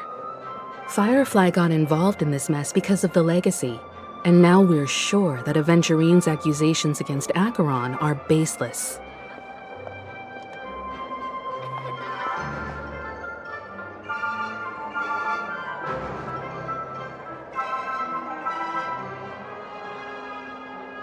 You're really into Clocky, huh? He's just a fictional character, not a real person. Speaking of which, that Clocky who only reveals himself to you is quite intriguing.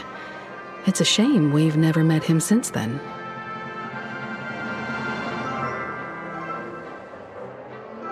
now that we've confirmed a lot of our suspicions, let's take a moment to think about the clues we have. Send a message to Welt and see how things are going on his end.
Are your companions worried about you?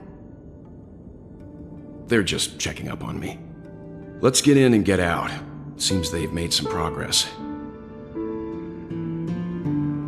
Looks like we're about to enter the depths of Dewlight Pavilion.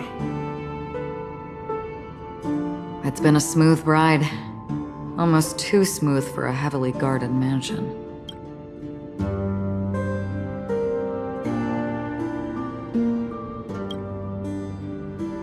Let's see if there's anyone waiting to greet us.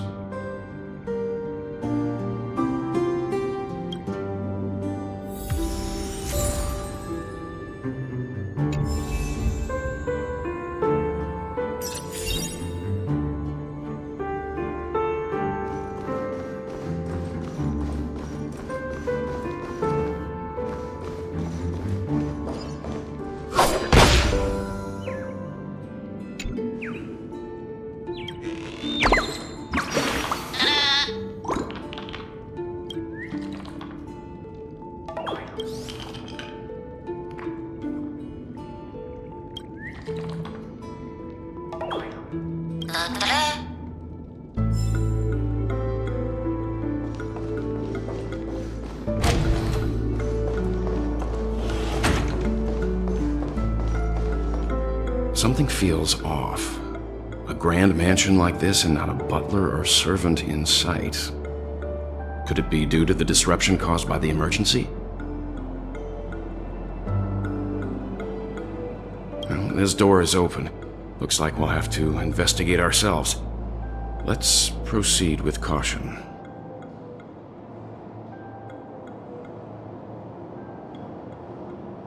Just one moment.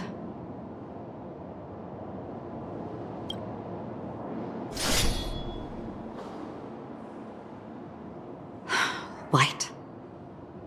I've made myself less noticeable. The crew can explain their presence as authorized by the family, but I can't come up with any excuses for being here.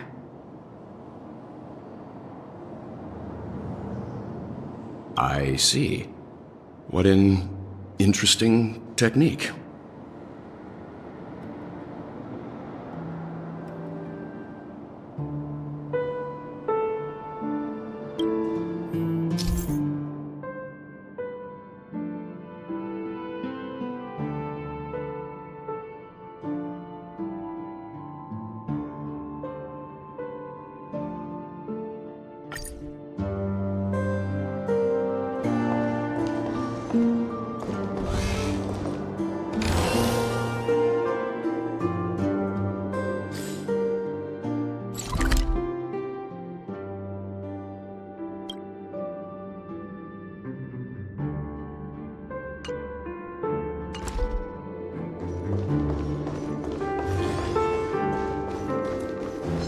Stream forth, gleam of old memories.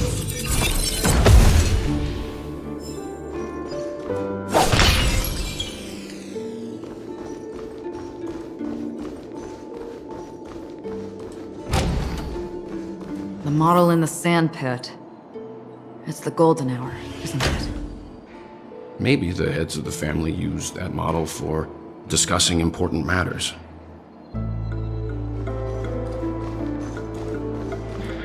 The footprints here are different from the rest. There are 2 sets of them. Looks like outsiders might have passed through here not long ago.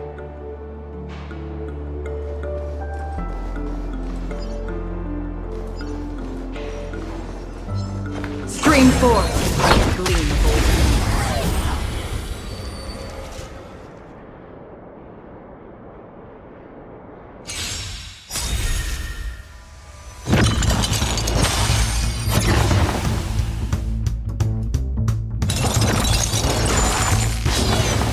Come here of your own volition, or was it fate?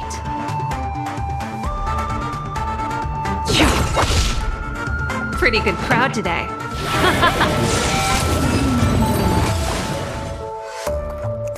Look, it dropped something. A note. Looks like instructions from the butler for the other servants. Seems like the mansion's entire workforce were assigned other tasks before Robin's death. It must have been a big project to require that much manpower. The Charmony Festival, perhaps.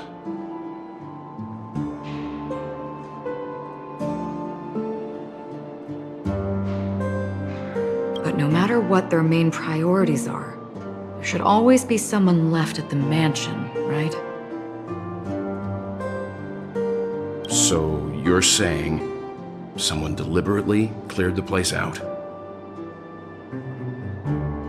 Yeah, but I don't know why.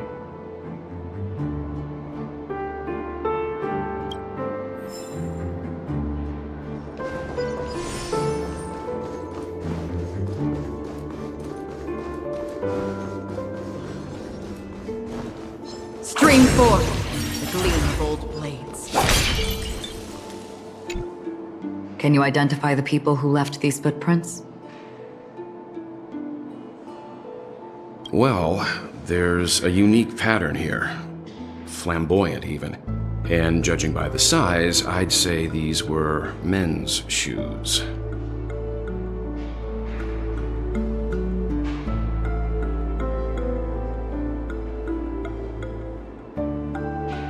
If I'm right, it could be the IPC ambassador, Aventurine.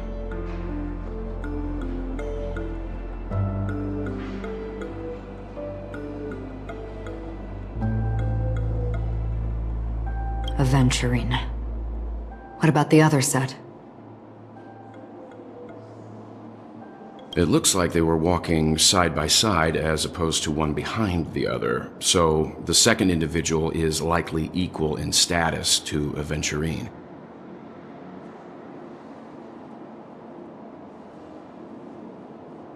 The IPC is eager to reclaim Penacony, so their presence here is not unexpected.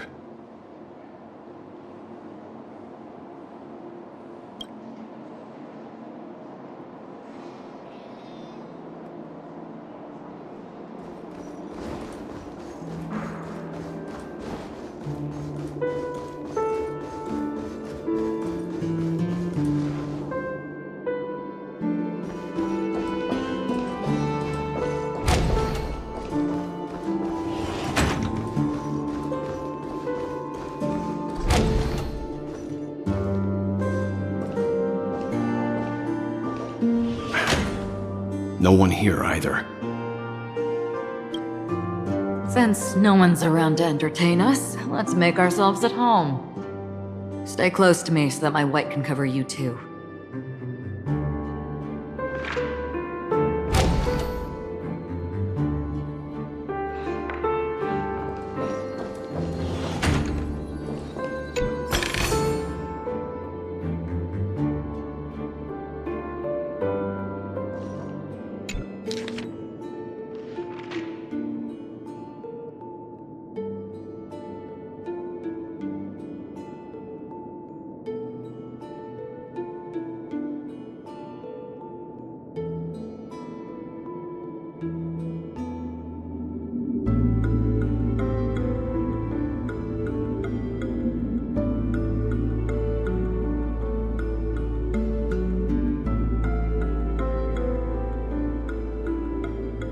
As soon as I and the rest of the crew arrived in Penacony, Mr. Sunday and Robin showed up to greet us. I remember hearing something unusual in her voice, and now it seems I was right. Robin believed it was because the harmony had been tampered with somehow. But as far as I know, there aren't many entities capable of interfering with the power of paths. Meaning? If there really is a traitor within the family, that person must hold a high position or possess unimaginable strength. That would explain why Mr. Sunday has been having such difficulty in catching the traitor.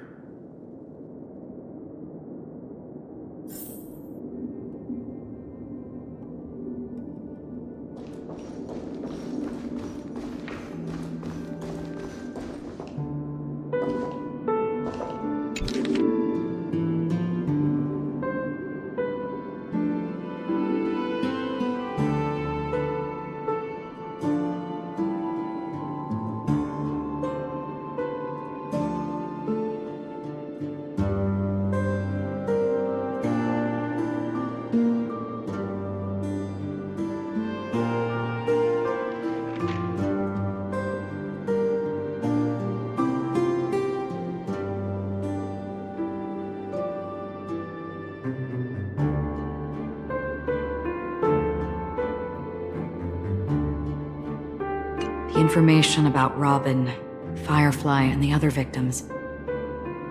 I don't see any commonalities among them. Looks like the rumors were right. Death does seem to be targeting random victims. And based on Sunday's notes, he's no stranger to death. He's just surprised that it has resurfaced.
This light cone is securely guarded. It must hold some important memories. According to Robin's interview, despite having performed on so many grand stages, her favorite performance was a pretend show she put on with her brother when they were just kids. I wonder how their relationship is now. Growing up brings gains, but also losses. Yeah, time has a way of smoothing things out. The beautiful dreams of youth will eventually fade away.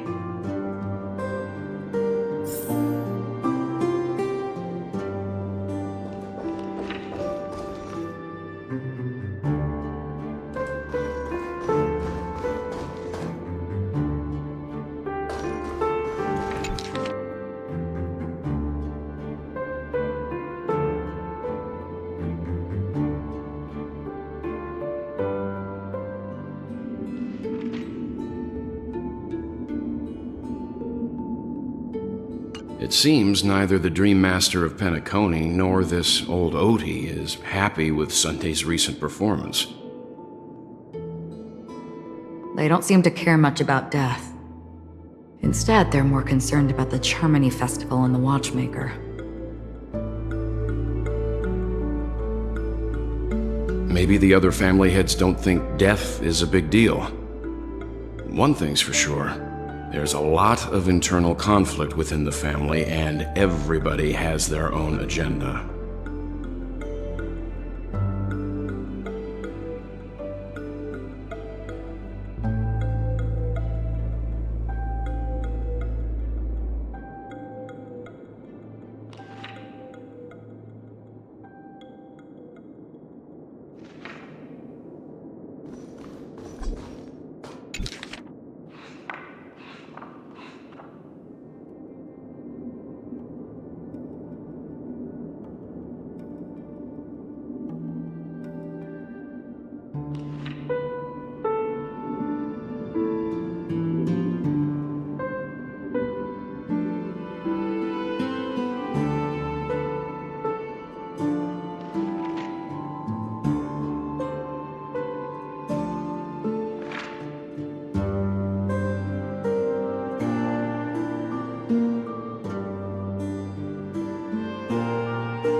Mr. Sunday has done some serious research on his suspects.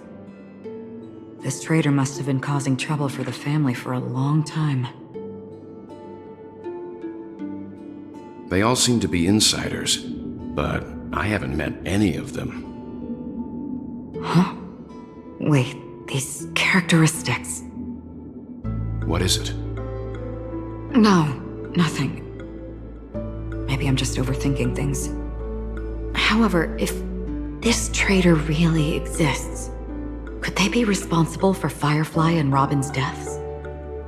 Perhaps that's why Sunday is taking this matter so seriously. That's all for now. Nothing more noteworthy. Before coming here, I had all sorts of scenarios in my head about dealing with the family. I did not expect an empty mansion. Watch out! Someone's approaching.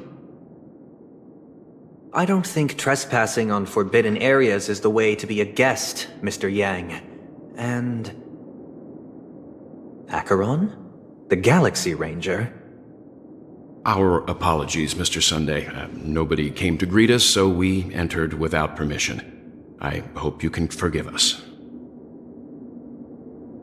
But even if there's no one to greet you, you should wait for the host. Don't you agree? Even without the famous Galaxy Ranger.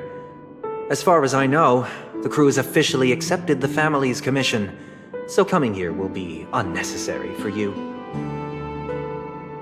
On the contrary, that's exactly why we're here, to ask you about the case and gather more information. We don't want any loose ends. Well, since you've come with goodwill, I have no reason to show you the door. Rest assured, he hasn't figured out that we went through those documents. While the truth remains a mystery, I'm getting close to it. I assure you that the traitor will soon pay the price. Let's hope justice will prevail soon. I have a question for you, if you don't mind. How did the family come to the conclusion that the murderer was within the family? With all due respect, it's in the IPC's interest to wreak havoc before the Charmony Festival, and the family has every reason to suspect the IPC's involvement. Well, other family heads share the same suspicions as you, but in my opinion, the true murderer would never have drawn as much attention as that ambassador did. Not to mention, I personally shackled him a while ago. However, I'll give you a suggestion regarding your suspicions, Mr. Yang. You should be more cautious of Aventurine. While the wicked can't break through high walls, they can plunge their evil dagger into the heart of the righteous. He's a businessman, not some philanthropist. But right now, he's out there handing out his wealth on the streets. And he went to the Clock Studios theme park all by himself. Who knows what kind of scheme he's cooking up? While the family is dedicated to keeping our guests safe, it might be wise for you to stay alert. You never know what unexpected troubles could arise.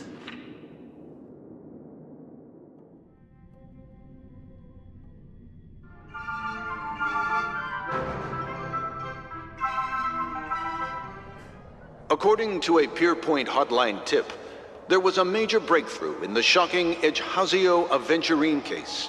The suspect has been arrested. This fraud case has been linked to many departments within the Interastral Peace Corporation and the Intelligentsia Guild, causing a large drain in manpower and resources, resulting in the IPC taking a massive loss. The case's main suspect originates from Sigonia 4 and is one of the survivors of the second Kataka Abjin extinction event, who does not carry an interstellar refugee travel permit. As per Strategic Investment Department Head Diamond's sentiments, the IPC has appropriately relocated the suspect in the spirit of the Charter and will continue to conduct further investigations as to the motive of the suspect. What pretty eyes. Tell me, do they shine in the dark?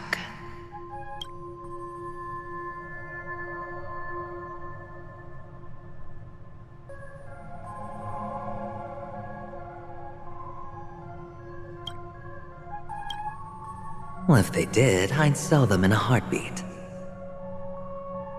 You don't know how many people long for your eyes to be closed forever. As a servant, you should not resist your master. Yet, you went and killed that man anyway. No lawyer has the audacity to defend you. Perhaps you ought to represent yourself. Not difficult, but definitely pointless. You're pretty confident on your eloquence. Did you also think that when you lied to the Intelligentsia Guild? Ask and you shall receive. You wanted the perfect construction material. All I did was offer a possibility. It was just a small wager. If your luck holds out, the IPC will dig something up from the golden sands of Ejihazo. Maybe even the Sand King's remains. Pity your luck has run out. I'll admit that. What I'm more curious about, though, is why such a grand scheme failed to benefit anyone in the end, including the perpetrator himself. Madam, I already have what I want. To be brought before you for the next high-stakes gamble. Then let's talk about the second gamble. Tell me, what are you prepared to wager this time? My life. I bet you won't send me to the gallows. What do you want, then? I want your Lenore to meet with me. I have something to say. And then what? I want cash. It can't be that simple, can it? It is that simple. 30 tanbas. The remainder of my market value. 30 tanbas. No more, no less. With this money, I'll climb to even greater heights than you. Grasp even more riches than you. I wager you won't give me this chance. Which is why you should call him here. Interesting. A pity Diamond won't see you. No one gets to see him. From here on out, I am Diamond's representative, and I will decide on his behalf. You're wrong. 30 tanbas. I'll give you that. And much more than that. Wealth, status, power. The IPC will give you whatever you want, even what you don't want. Kakavasha. A good name, but unfortunately destined to be buried in the dirt. You, though, you deserve to live, to create even more wealth for us. Go, pick the clothes you like, then choose your desired identity. And then, use them well, child. May your schemes be forever concealed.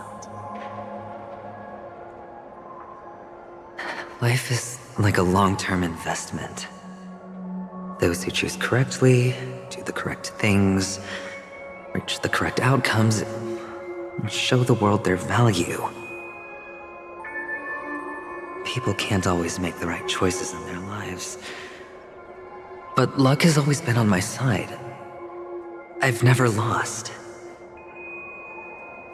Is it because Gayathra blesses me? Well, if that's the case, she must also be looking upon me right now. My success is inevitable. But what then? Even if I overcome this difficult trial, what would come next? What awaits me after this glorious gamble? An even more glorious one? Will I return triumphant with unending riches after countless successes, or will I encounter failure, never to return?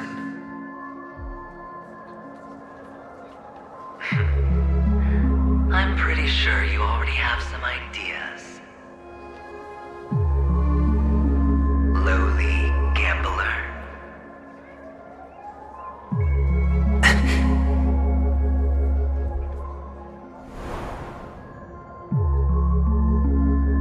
What? What? What?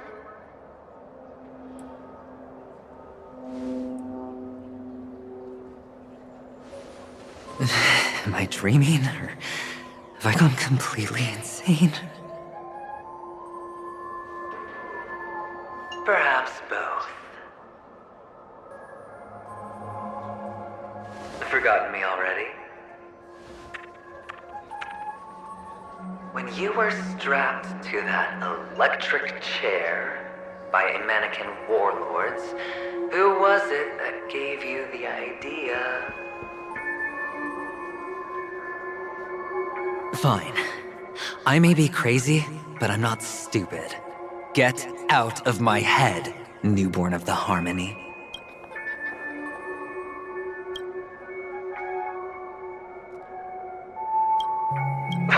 The Harmony?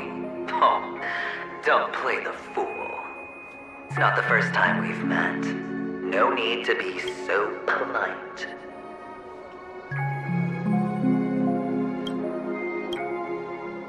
I'm you, and perhaps even more aware of yourself than you.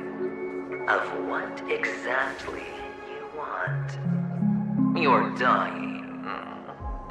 And you still want to drag a bunch of unfortunate fools with you through death's door. That's why you're here, isn't it? A grand unveiling. You really think you can pull it off? Why not? Well, you may have fooled everyone, but you can't fool yourself. I can show you. Before you're entirely gone, I'll be with you for the last stretch of your road. Let's have a heart-to-heart while we walk.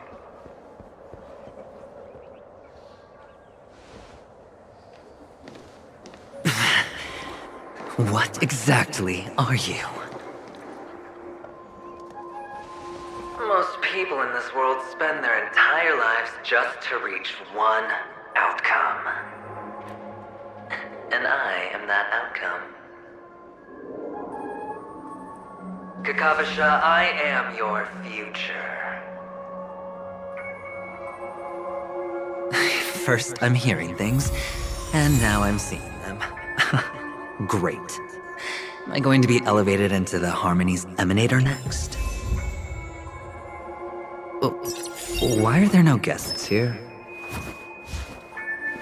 What's that featherhead doing?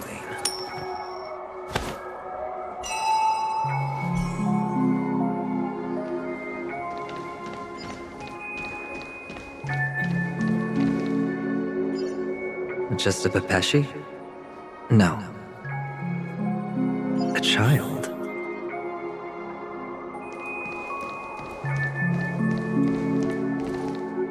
thought minors weren't allowed in Golden Hour.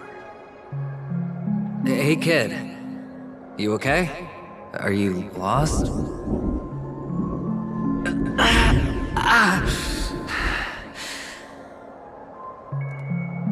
What's wrong, mister? You don't look well.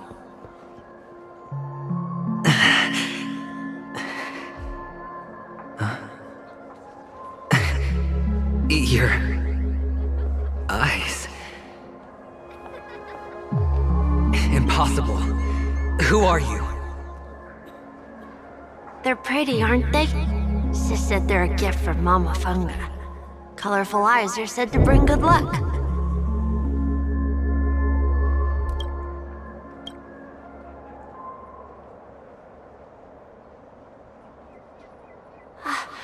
Mister, you have pretty eyes too. Beautiful. Are you alone? Where are your parents? They're in that amusement park. Papa and Mama went in first. I'm just about to go look for them. I have to go. Goodbye, mister. Hope you have a good time too. Those eyes.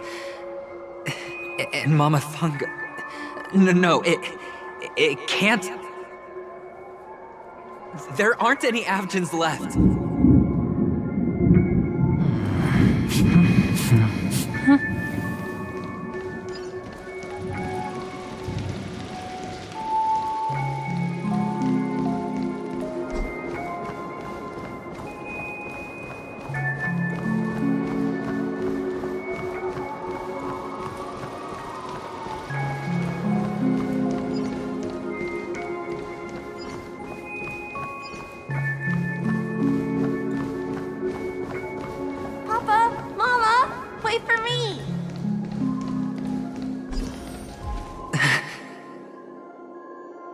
Only on Paniconi, am I right? What are you still doing here? Well, you've known all along. The family truly showed leniency to everyone who came seeking help. Why would there be a need for such high walls and deep moats? However, people don't see it like that. Especially since the flavor of the dream syrup is so alluring. You will receive no charity on Paniconi. And relying on your own strength alone to topple high walls? Not a likely fate. Which is why, once you step into the hotel, you remove your high hat and beg everyone you come across for help. Like a hyena scavenging for scraps in the desert. Because you know that opportunities are fleeting. Well, when you put it like that, even Ratio's a teeny peacock analogy sounds pleasant. Well, you know how rare it is for me to give you the straight dope, so listen while you can. It's good timing that you mentioned the doctor. I'm especially fond of what you and he have in common. The conspiracies, calculations. Especially the part about the finale, a magnificent act of betrayal. Oh, when everyone thinks this way, who would even suspect that it was another trap you've meticulously devised?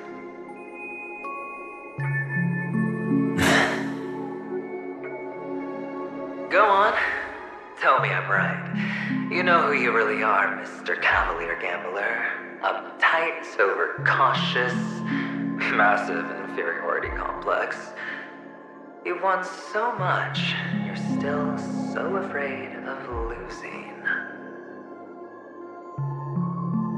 They only see your big bets, your bravado, the full house, the straight flush. They don't know the other hand is below the table, clutching your chips for dear life.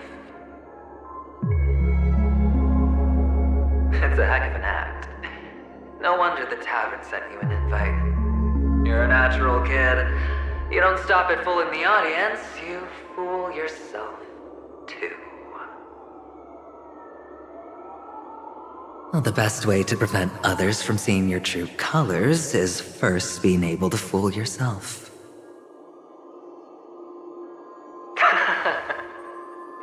Of course. I know you all too well. But it's strange. Why did you decline that invitation? You had the chance to embrace elation, and was that not what you most wanted? But you chose the IPC instead.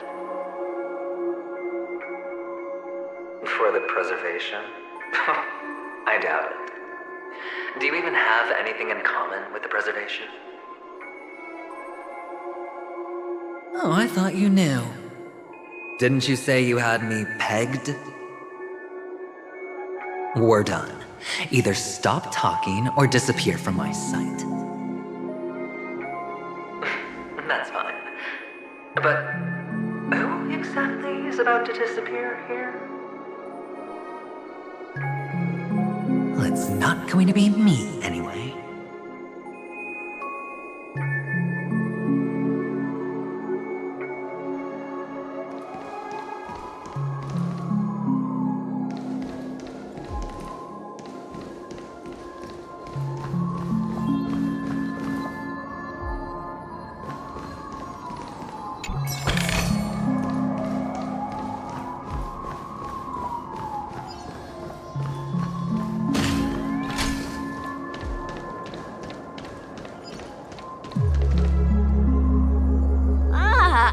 Playing hide and seek.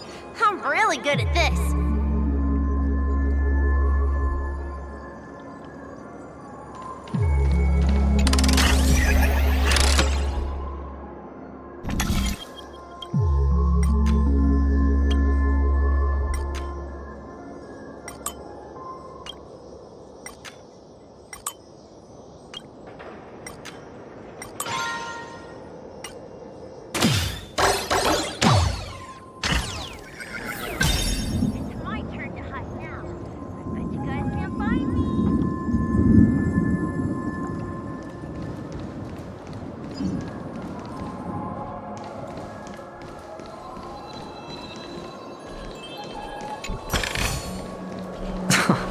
This is hardly enough for a seat at the table.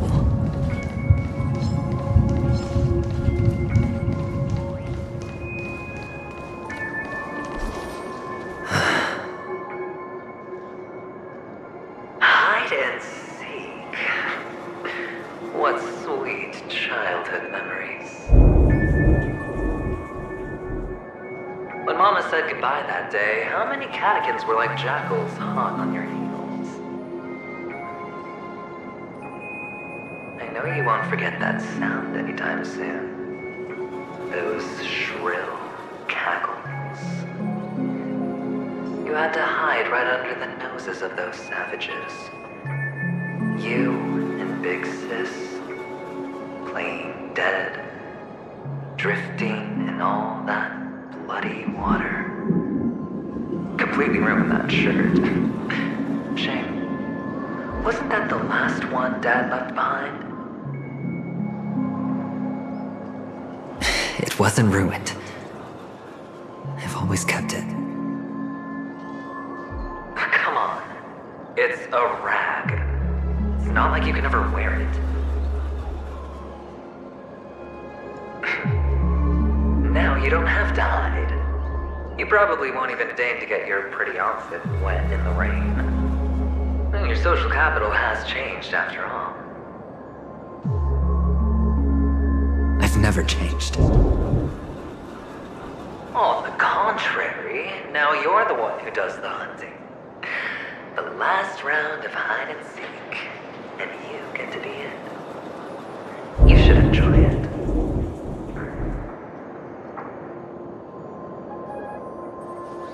That child.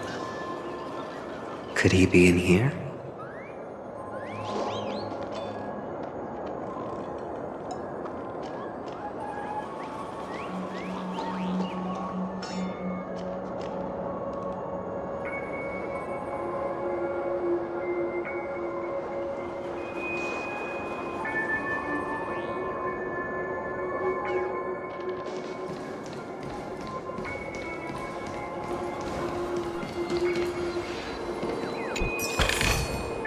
A reward with no risk?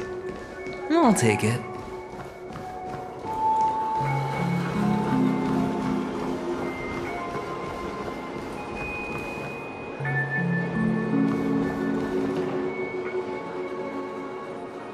Is this... a topaz? What is this doing here?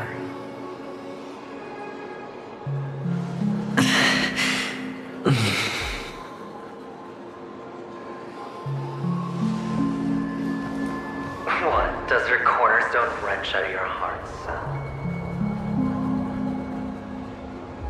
I was merely curious at why it was here. Maybe that winged guy put it here. To taunt you. Just to make you realize that your painstakingly arranged magic show is nothing but a death rattle. The cornerstone's hue is the same as the radiance of Clipant's body. I've gotta give it to you. I've heard a lot of baloney, but that lie deserves a prize for sheer nerve. If he were just a little bit smarter, the jig would have been up right there. This is just bait. Of course. That's why Ratio's betrayal was one of the keys to your plan. I have to say, that doctor's acting was superb. Or maybe he wasn't acting at all.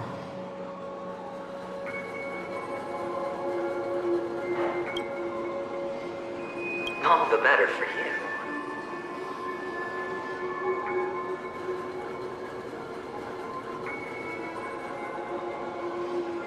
Sunday didn't become head of the Oak family by acting sloppy. He's obsessed with control.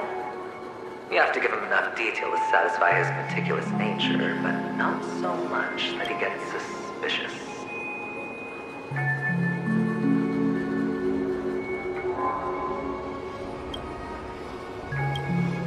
Which is why you had Ratio seek him out and leak the plan on purpose. To prevent the other party from suspecting anything. The intel you gave to Ratio was all true. He spoke the same to Sunday. Finally, Sunday took the bait, found the other cornerstone, and before you know it...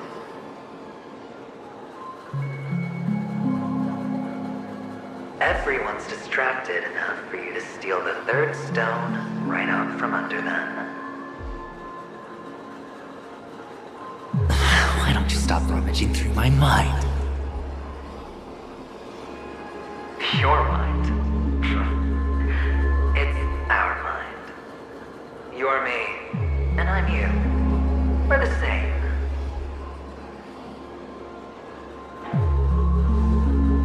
The best way to prevent others from seeing your true colors is to first be able to fool yourself. Really? You can't even fool yourself. You just got lucky this time.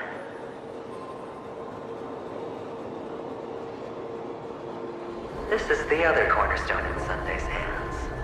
Rather beautiful green. Just like you. Smooth and cunning. Tell me, what's its name?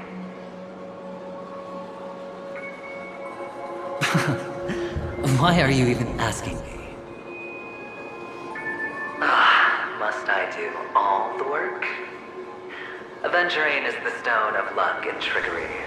That's what she said when you received the stone, wasn't it? This type of stone isn't rare, but its hue is very similar to a certain gem. In fact, it's often used as a substitute. And that more precious gem is...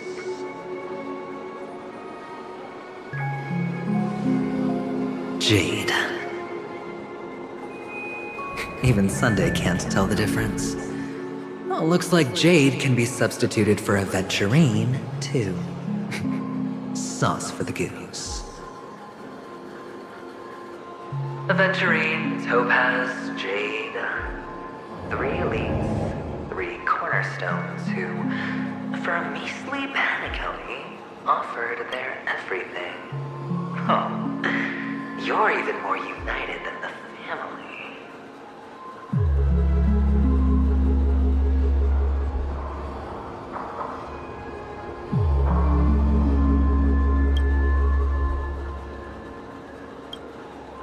As I've said before, 3 chips are sufficient. All or nothing. But will it be the former or the latter? We'll find out soon enough. So, where's the real adventuring stone? Take it out, let's have a look. Suddenly you don't know where it is? I just want to hear you say it. After all, it really does resemble its owner.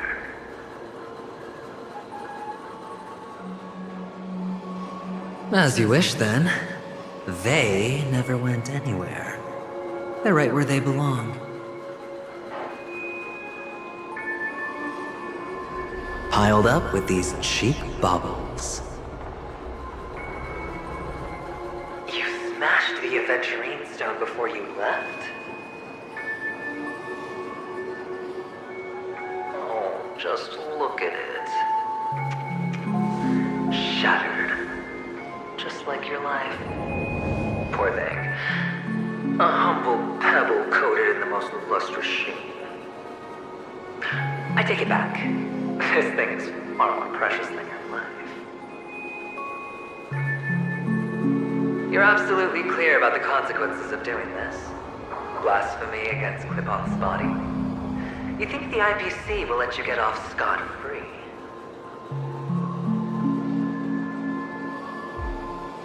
Well, Diamond has always been all about results. As long as I could create value far beyond the cost, the ends justify the means.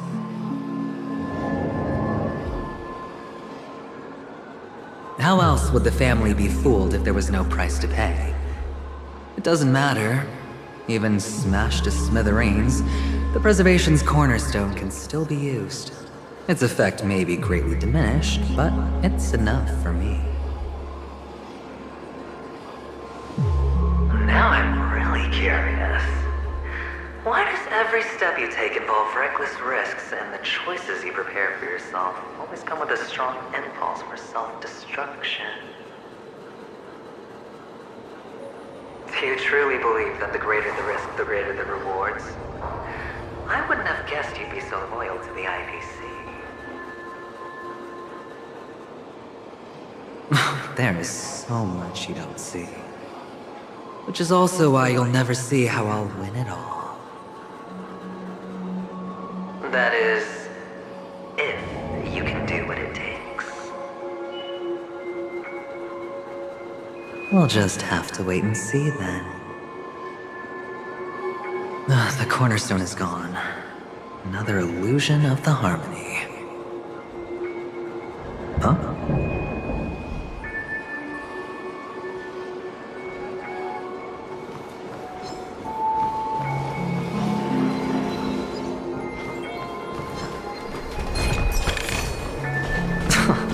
This is hardly enough for a seat at the table.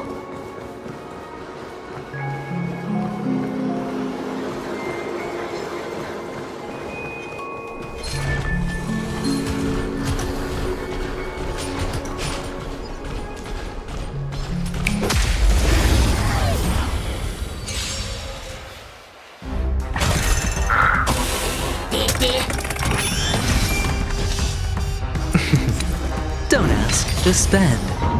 The time is now. Lend me your strength. Turn up the volume.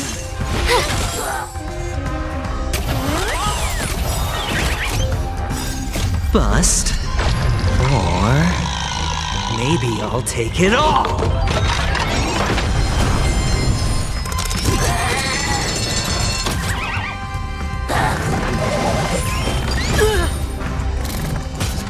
Try that again. Fight it or rock with it. My music conquers all.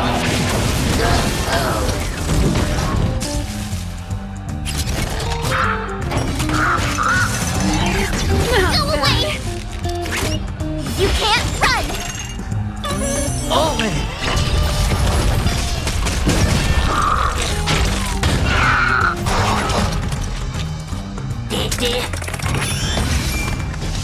Can't lose this one. The time is now! Lend me your strength! Keep up with my tempo! Watch this!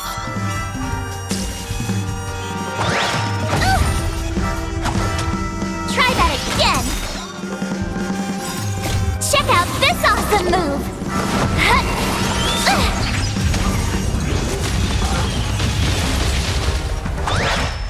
Troublesome. You can't run!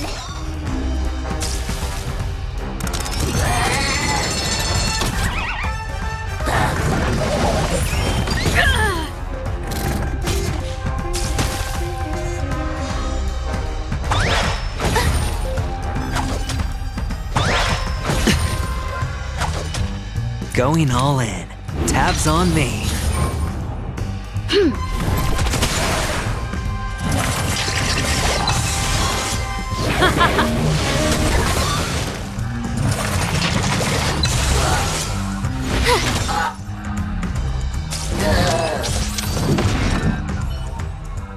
The cornerstone is gone.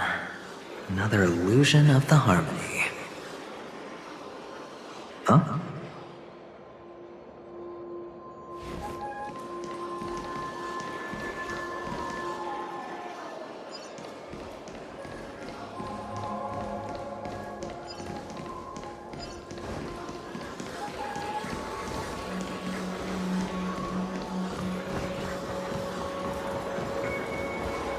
Hello.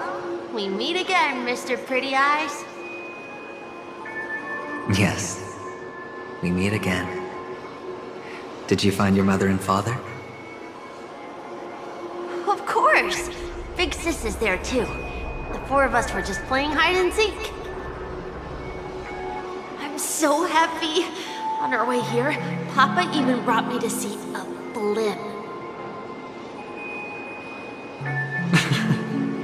I think you mean film. Yes, that's it. Putting many drawings together and turning them into a moving wall painting. They put me, Papa, Mama, and Big Sis together, turning us into one big family. You should give it a try too, mister. You look sad. The amusement park will cheer you up. Sure.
An unsurprising win.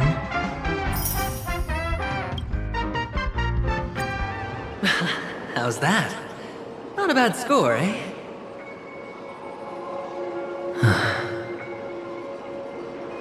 Boring.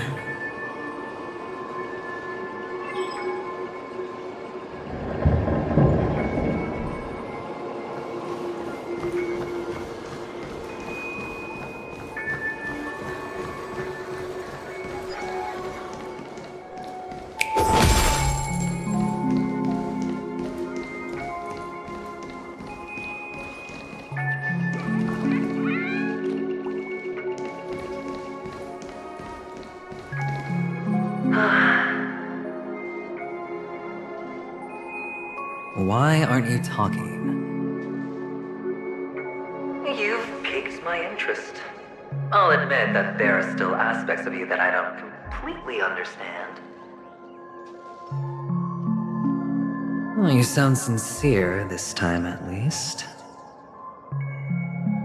Well, sincerity is one of my traits that everybody likes. And I have precious few of those. Moving on.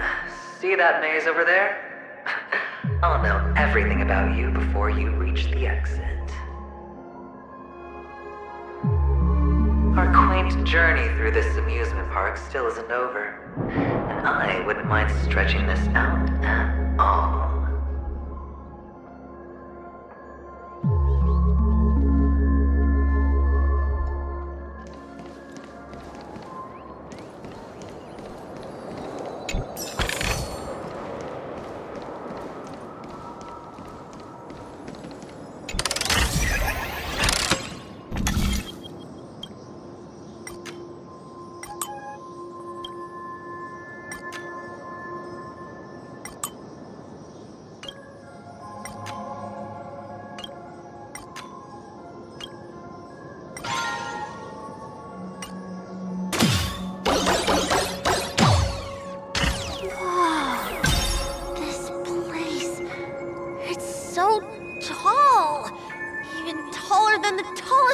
in the desert!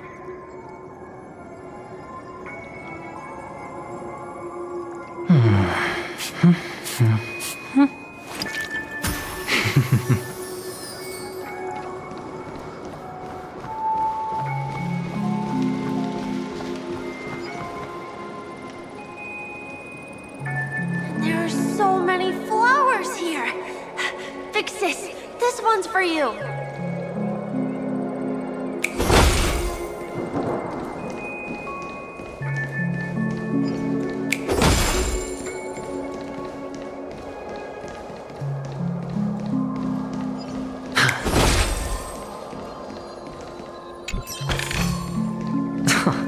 This is hardly enough for a seat at the table.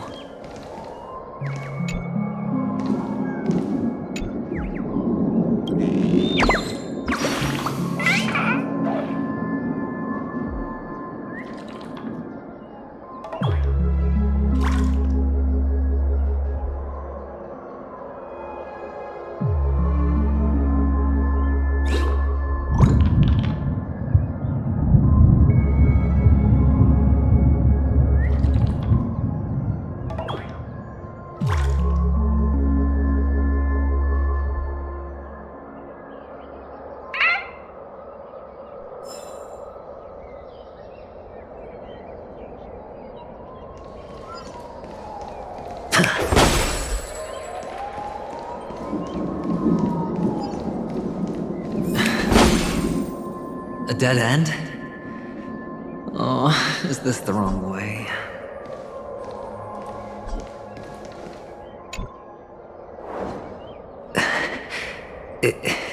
Is this? Oh, what's on your mind?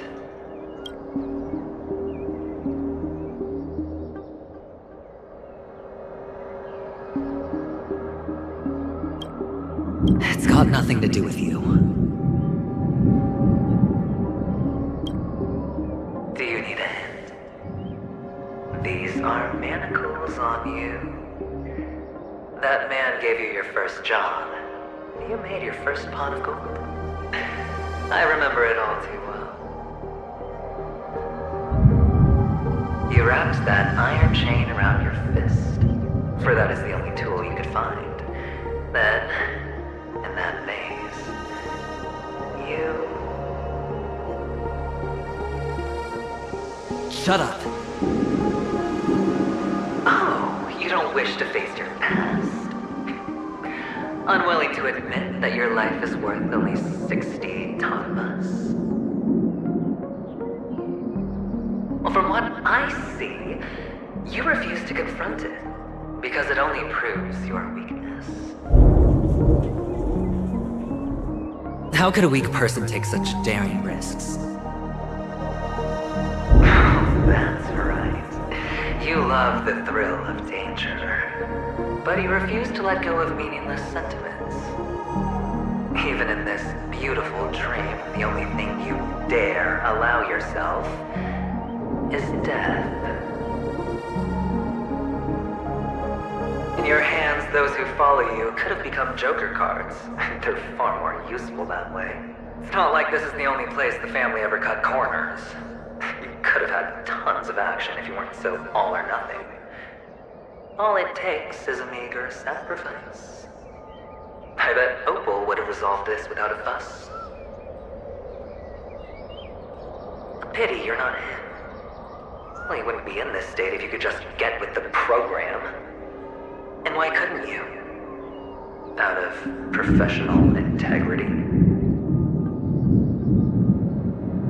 Those techniques you mentioned are highly efficient, but it's not that I don't know about them. It's more like I couldn't care less. Get it? What fun is it if the fight isn't fair? Fair? You assume your opponents would fight fair in the first place. The odds are obviously not in your favor, so how are you just breezing by? Did that masked fool's words awaken something in you? Well, she gave me an answer that could turn everything upside down. Everything? You mean it could make all the cards on the table just disappear?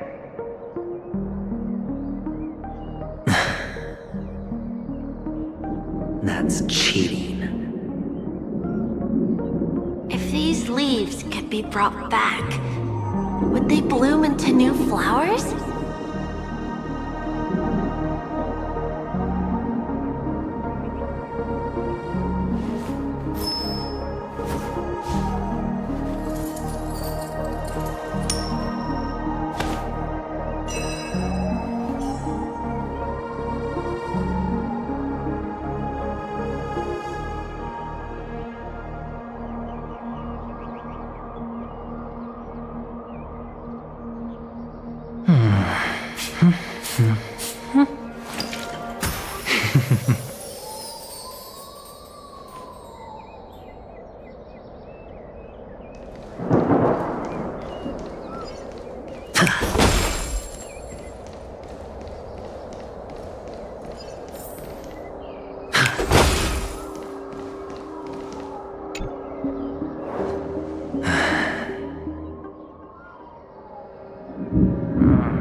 Expression right now is hard to put into words.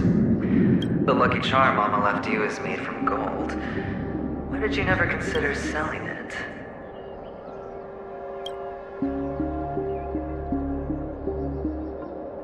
You obviously could have lived a normal life like Big Sis that way. Looking back, that was the better choice. Mama only left us with 2 pieces of jewelry. A necklace and a lucky charm. There won't ever be a 3rd piece. That's what you always say, but you actually regret it, don't you? That you didn't somehow. You can zip it if there's nothing to talk about.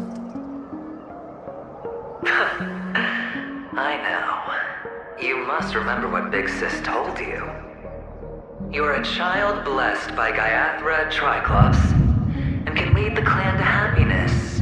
So always remember to protect yourself and never resent the pain and poverty you're going through. The words still ring in your ears, don't they? You're a good kid, so you definitely won't have forgotten. So, you surely won't forget how tragic her last moments of life were. How the piercing laughter behind you felt like it was drilling into your heart.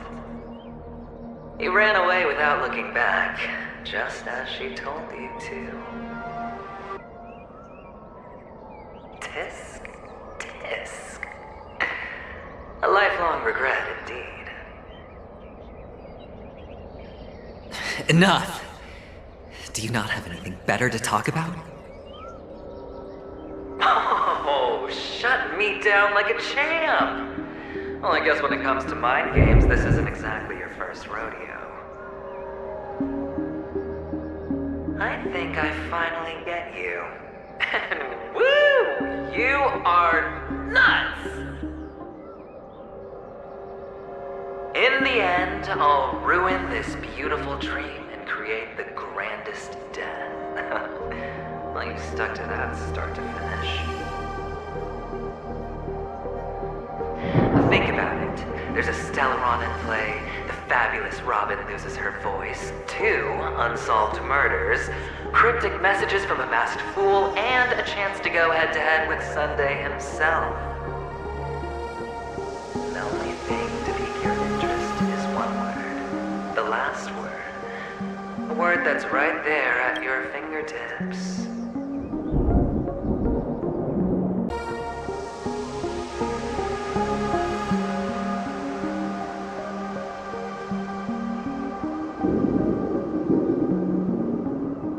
Death.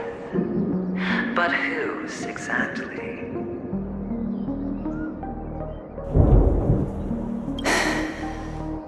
We'll know when the dice falls.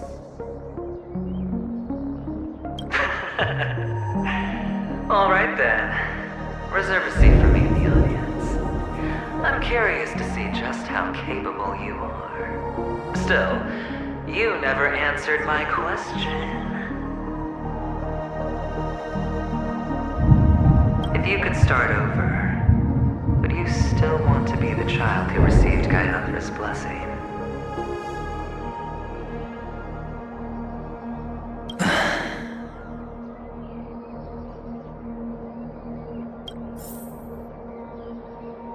It's so quiet this time. Is he finally gone?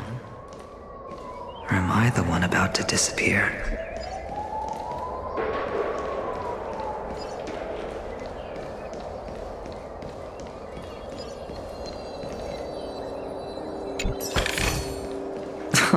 Finally, made it out of this place. We're going home? But I don't want to go back yet.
A reward with no risk?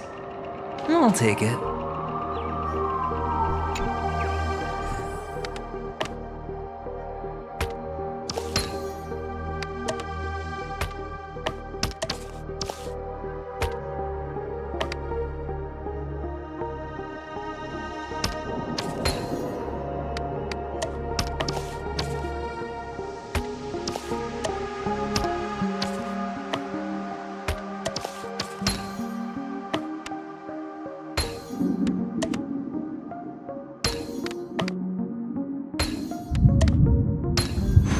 An unsurprising win.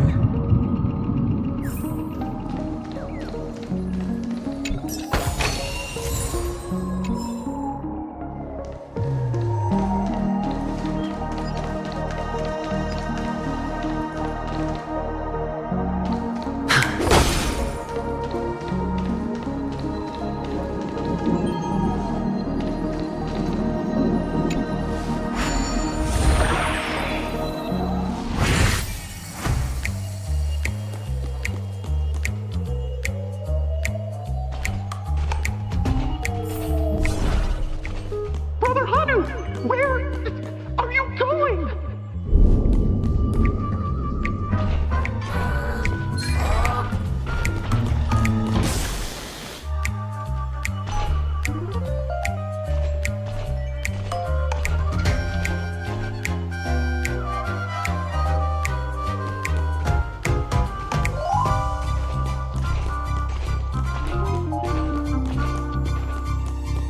There's only one place he can be going, whether it's in the past, present, or future.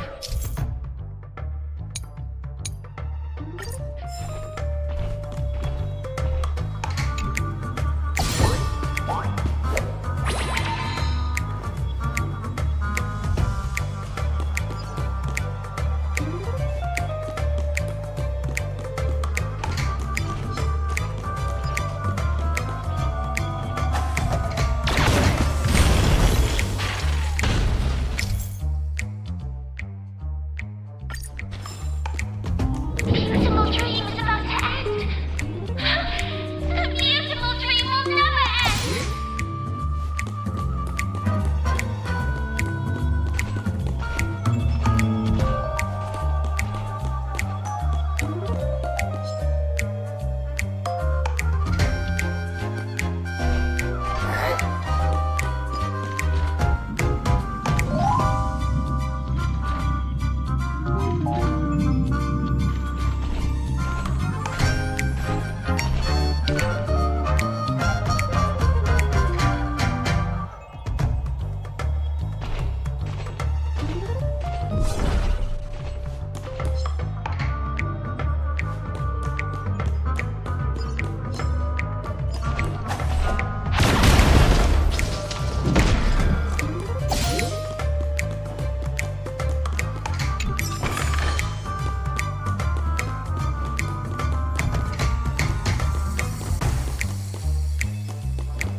Mister, is that you?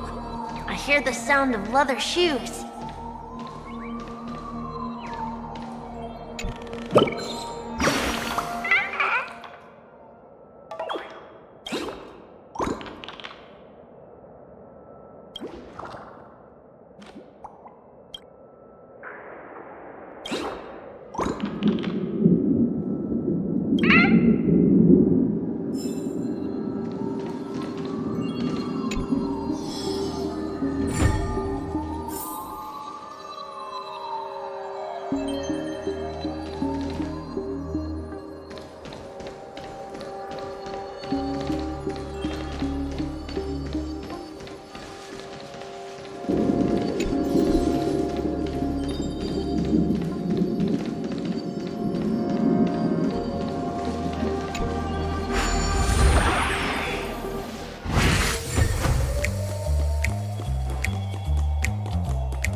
An unsurprising win.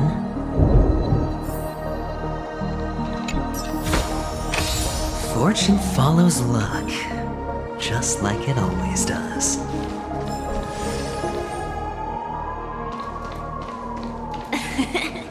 Ah, it really is you.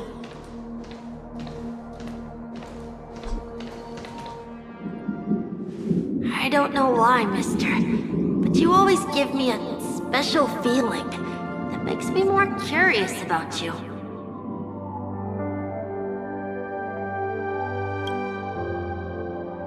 It's sad that I can't get to know you more. We have to say goodbye. Did you have fun?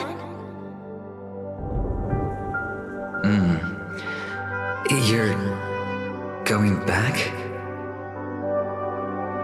Yes, I should go home. The day's getting dark, and it's going to rain. I don't want to worry the others. You're home. Where is it? What a strange question. It's where Papa, Mama, and Big Sis are.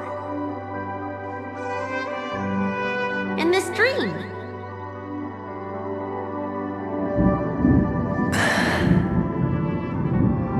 This amusement park. This beautiful dream.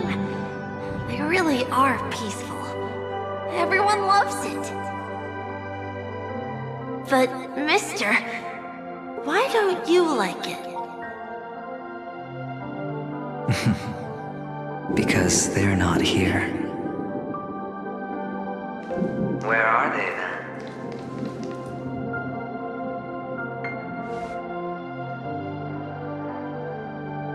I don't know.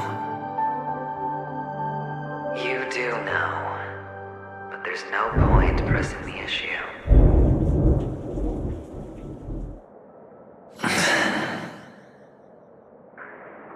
Admit it. You're tired.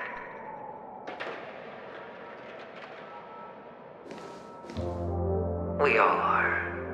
Which is why we chose to stay here.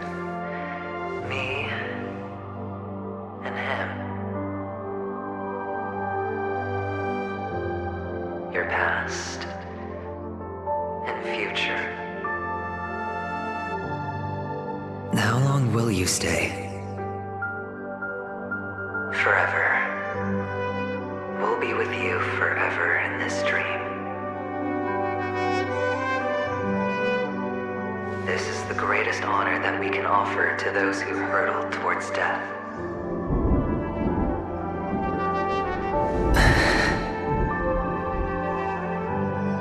The road less traveled is less traveled for a reason. But you've never gone in any other direction. Your own life is the chip you're most eager to lay down. Always has been.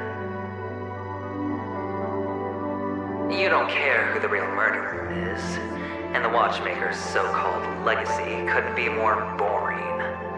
What you want, what you need, is to be the smooth operator, the solid gold deal maker who doesn't waste a drop of sweat, even when he's up to his neck in danger, deep inside family territory. You want to be polished up, cuffed with red-hot chains, and spotlit center stage.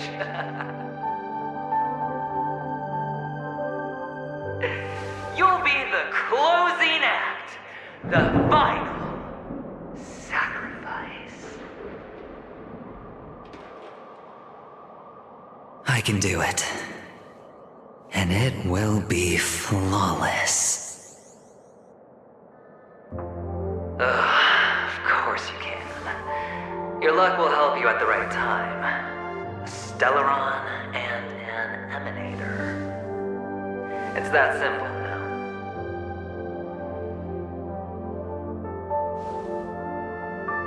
That way, the IPC will earn a place at the table. And as for you, you'll just happen to slip the leash, leave the rat race, extract yourself from this endless debacle. You'll have the freedom you've always dreamed of.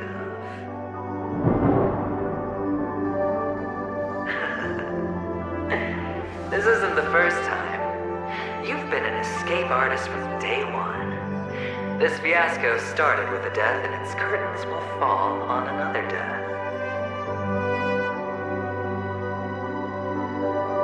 Oh, so that's why Diamond chose you.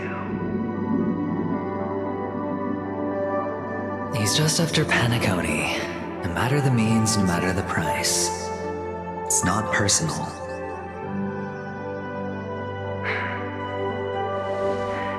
It's hard, isn't it? Well, don't get soft on me now. What, did you suddenly grow a conscience? Hey, I was born from yourself. I'm well aware that climbing out of the hole you've dug is basically impossible. I can't stop you from doing what you want. We can't change where you want to go. Well, what's done can't be undone. All we can do is play the cards we're dealt and rake in as much time as possible. Yes. Alas, people won't make all the right choices in their lifetime. Though luck always seems like it's on your side. You will keep winning, having never lost before, but why you? Why must it be you? If all your luck is built on the pain of someone you love, on the loss of dozens more, if these windfalls, these jackpots, aren't a gift from Gaiathra, if all they are is a long string of meaningless deaths, then what did we do to deserve living in a world like that?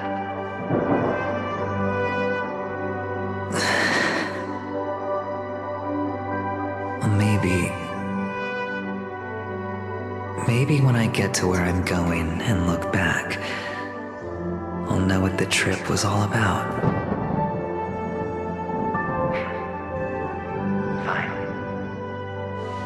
Time to make a move, my friend. I'll be waiting up ahead. Say goodbye to the kid before you shuffle off.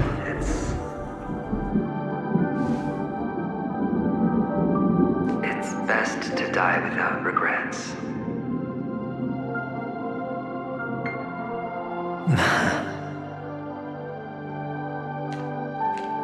And now, only we are left. Can you take a photo for me? I want a memento. Sure. Come on.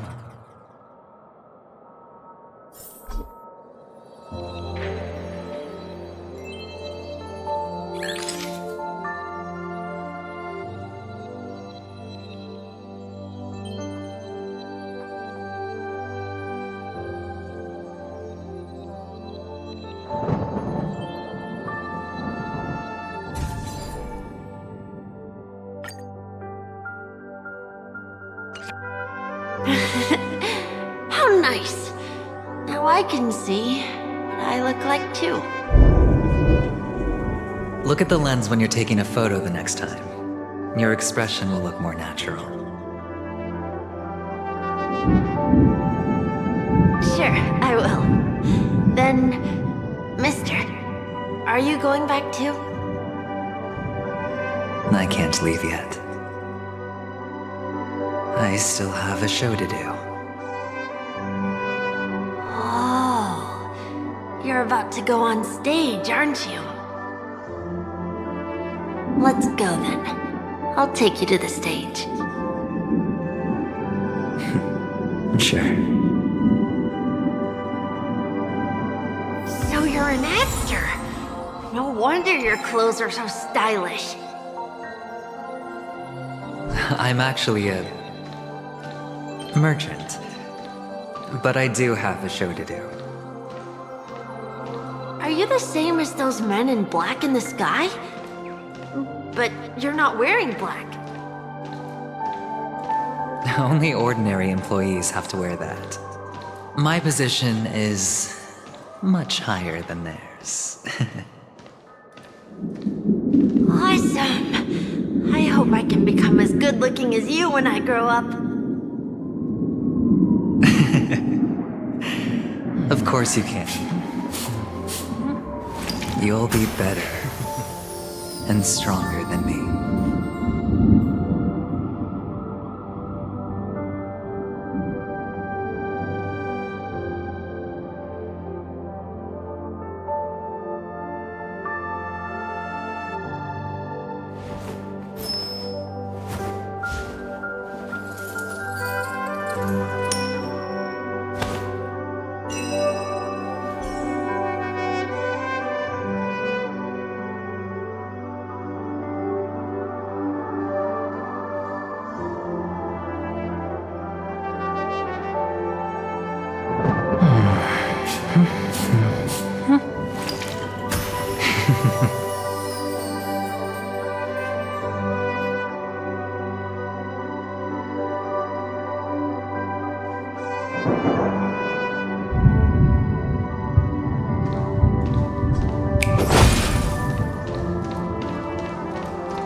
A reward with no risk?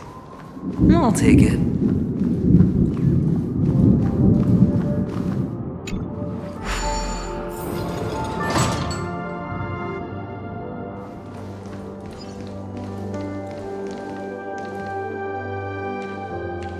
Behind this curtain is the grand stage. It's almost time to go on stage. Are you ready? Good luck with your show. Thank you.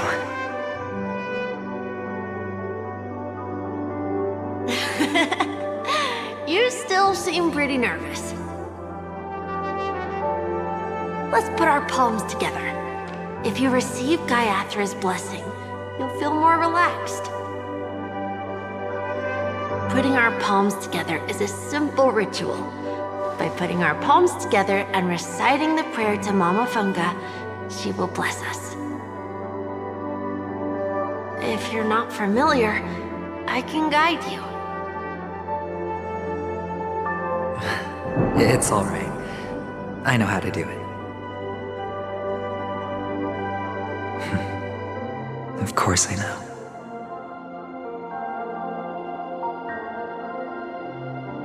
This is where we go our own way, Kakavasha. The catechins are coming.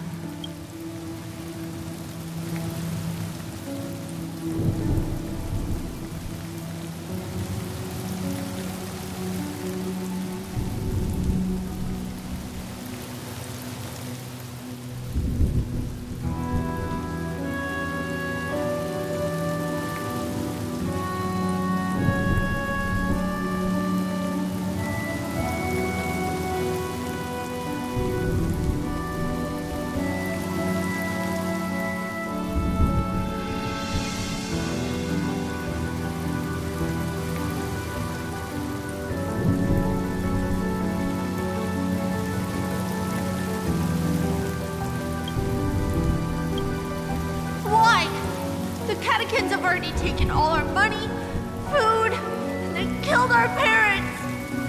What more do they want? Catechins are bloodthirsty, cruel, and insatiably greedy. They want everything only to end up with nothing. This is a trick, an act of revenge, remember? Today is the day of the Kakava, and also your birthday. You know the Avgin will surely hold a festival today. With the aid of this rain, they will come to destroy our wagons and take everything they want. Little do the catechins know, this time we will fight back. The men in black that descend from the skies are on our side. The catechins stand no chance against them, and will surely pay for their arrogance. Without this rain, the catechins would never take action, and we would not have the chance to turn the tide.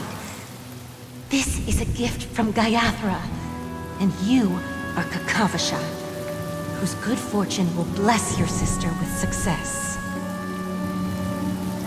But people will die, and you will be in danger. How is that good fortune? Why are you all doing this? The Avgin always return their blood debts. Gayathra calls for me, while Papa and Mama are waiting for me. I must answer the call. She will bless you with good fortune and help you survive. As long as you are alive, the blood of the Avgin will never run dry. So run, Kakavasha. Do not be afraid, and do not look back. Go to the other side of the mountain. The rain will accompany you, and the rain will bless you.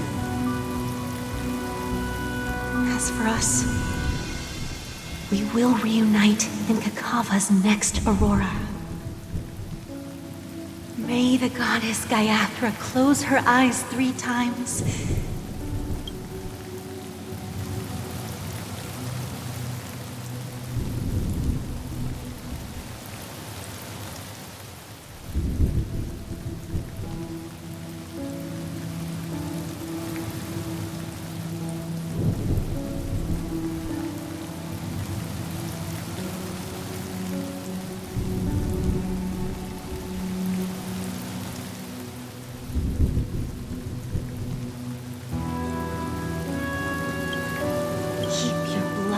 Eternally pulsing. Let your journey be forever peaceful, and your schemes forever concealed. Farewell, Kakavasha.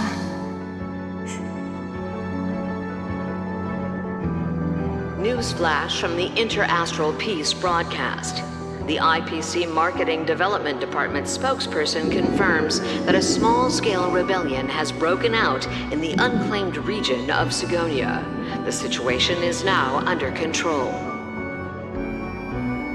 The insurgents are from a local clan known as Kataka, which has a long history of disdain towards the IPC. This has caused a serious negative impact to the work of the IPC's Marketing Development Department. The clan launched a massive attack on the Avgin, who were under the protection of the IPC, resulting in 6,728 deaths and 3,452 missing. The casualties are currently under the care of the frontline trauma team. The spokesperson expresses his deepest condolences for this devastating humanitarian disaster, at the same time delivering an important message on this matter to all interplanetary citizens. Finally, he proclaims, the hammer of preservation will fall for all beings, regardless of life or death, regardless of race, regardless of ideology, to uphold the basic rights we inherently possess.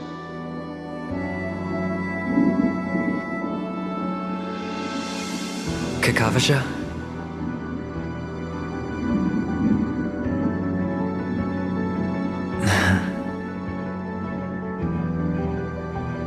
Bye.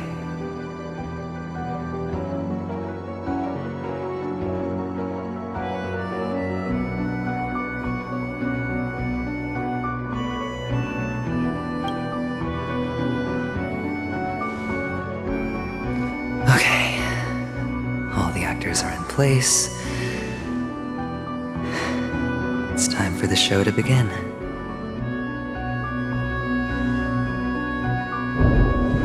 This act is dedicated to you. I hope it'll be an unforgettable memory for you.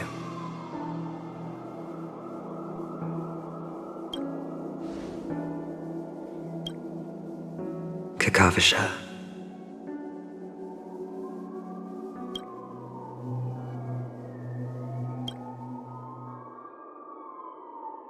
By the way, before you go, I have a personal question. Do you truly want to destroy the world with your own hands?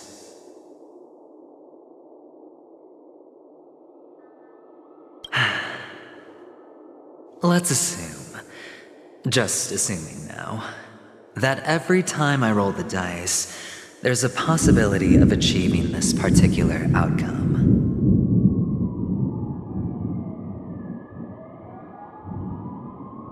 Then I would be quite happy to make that wager.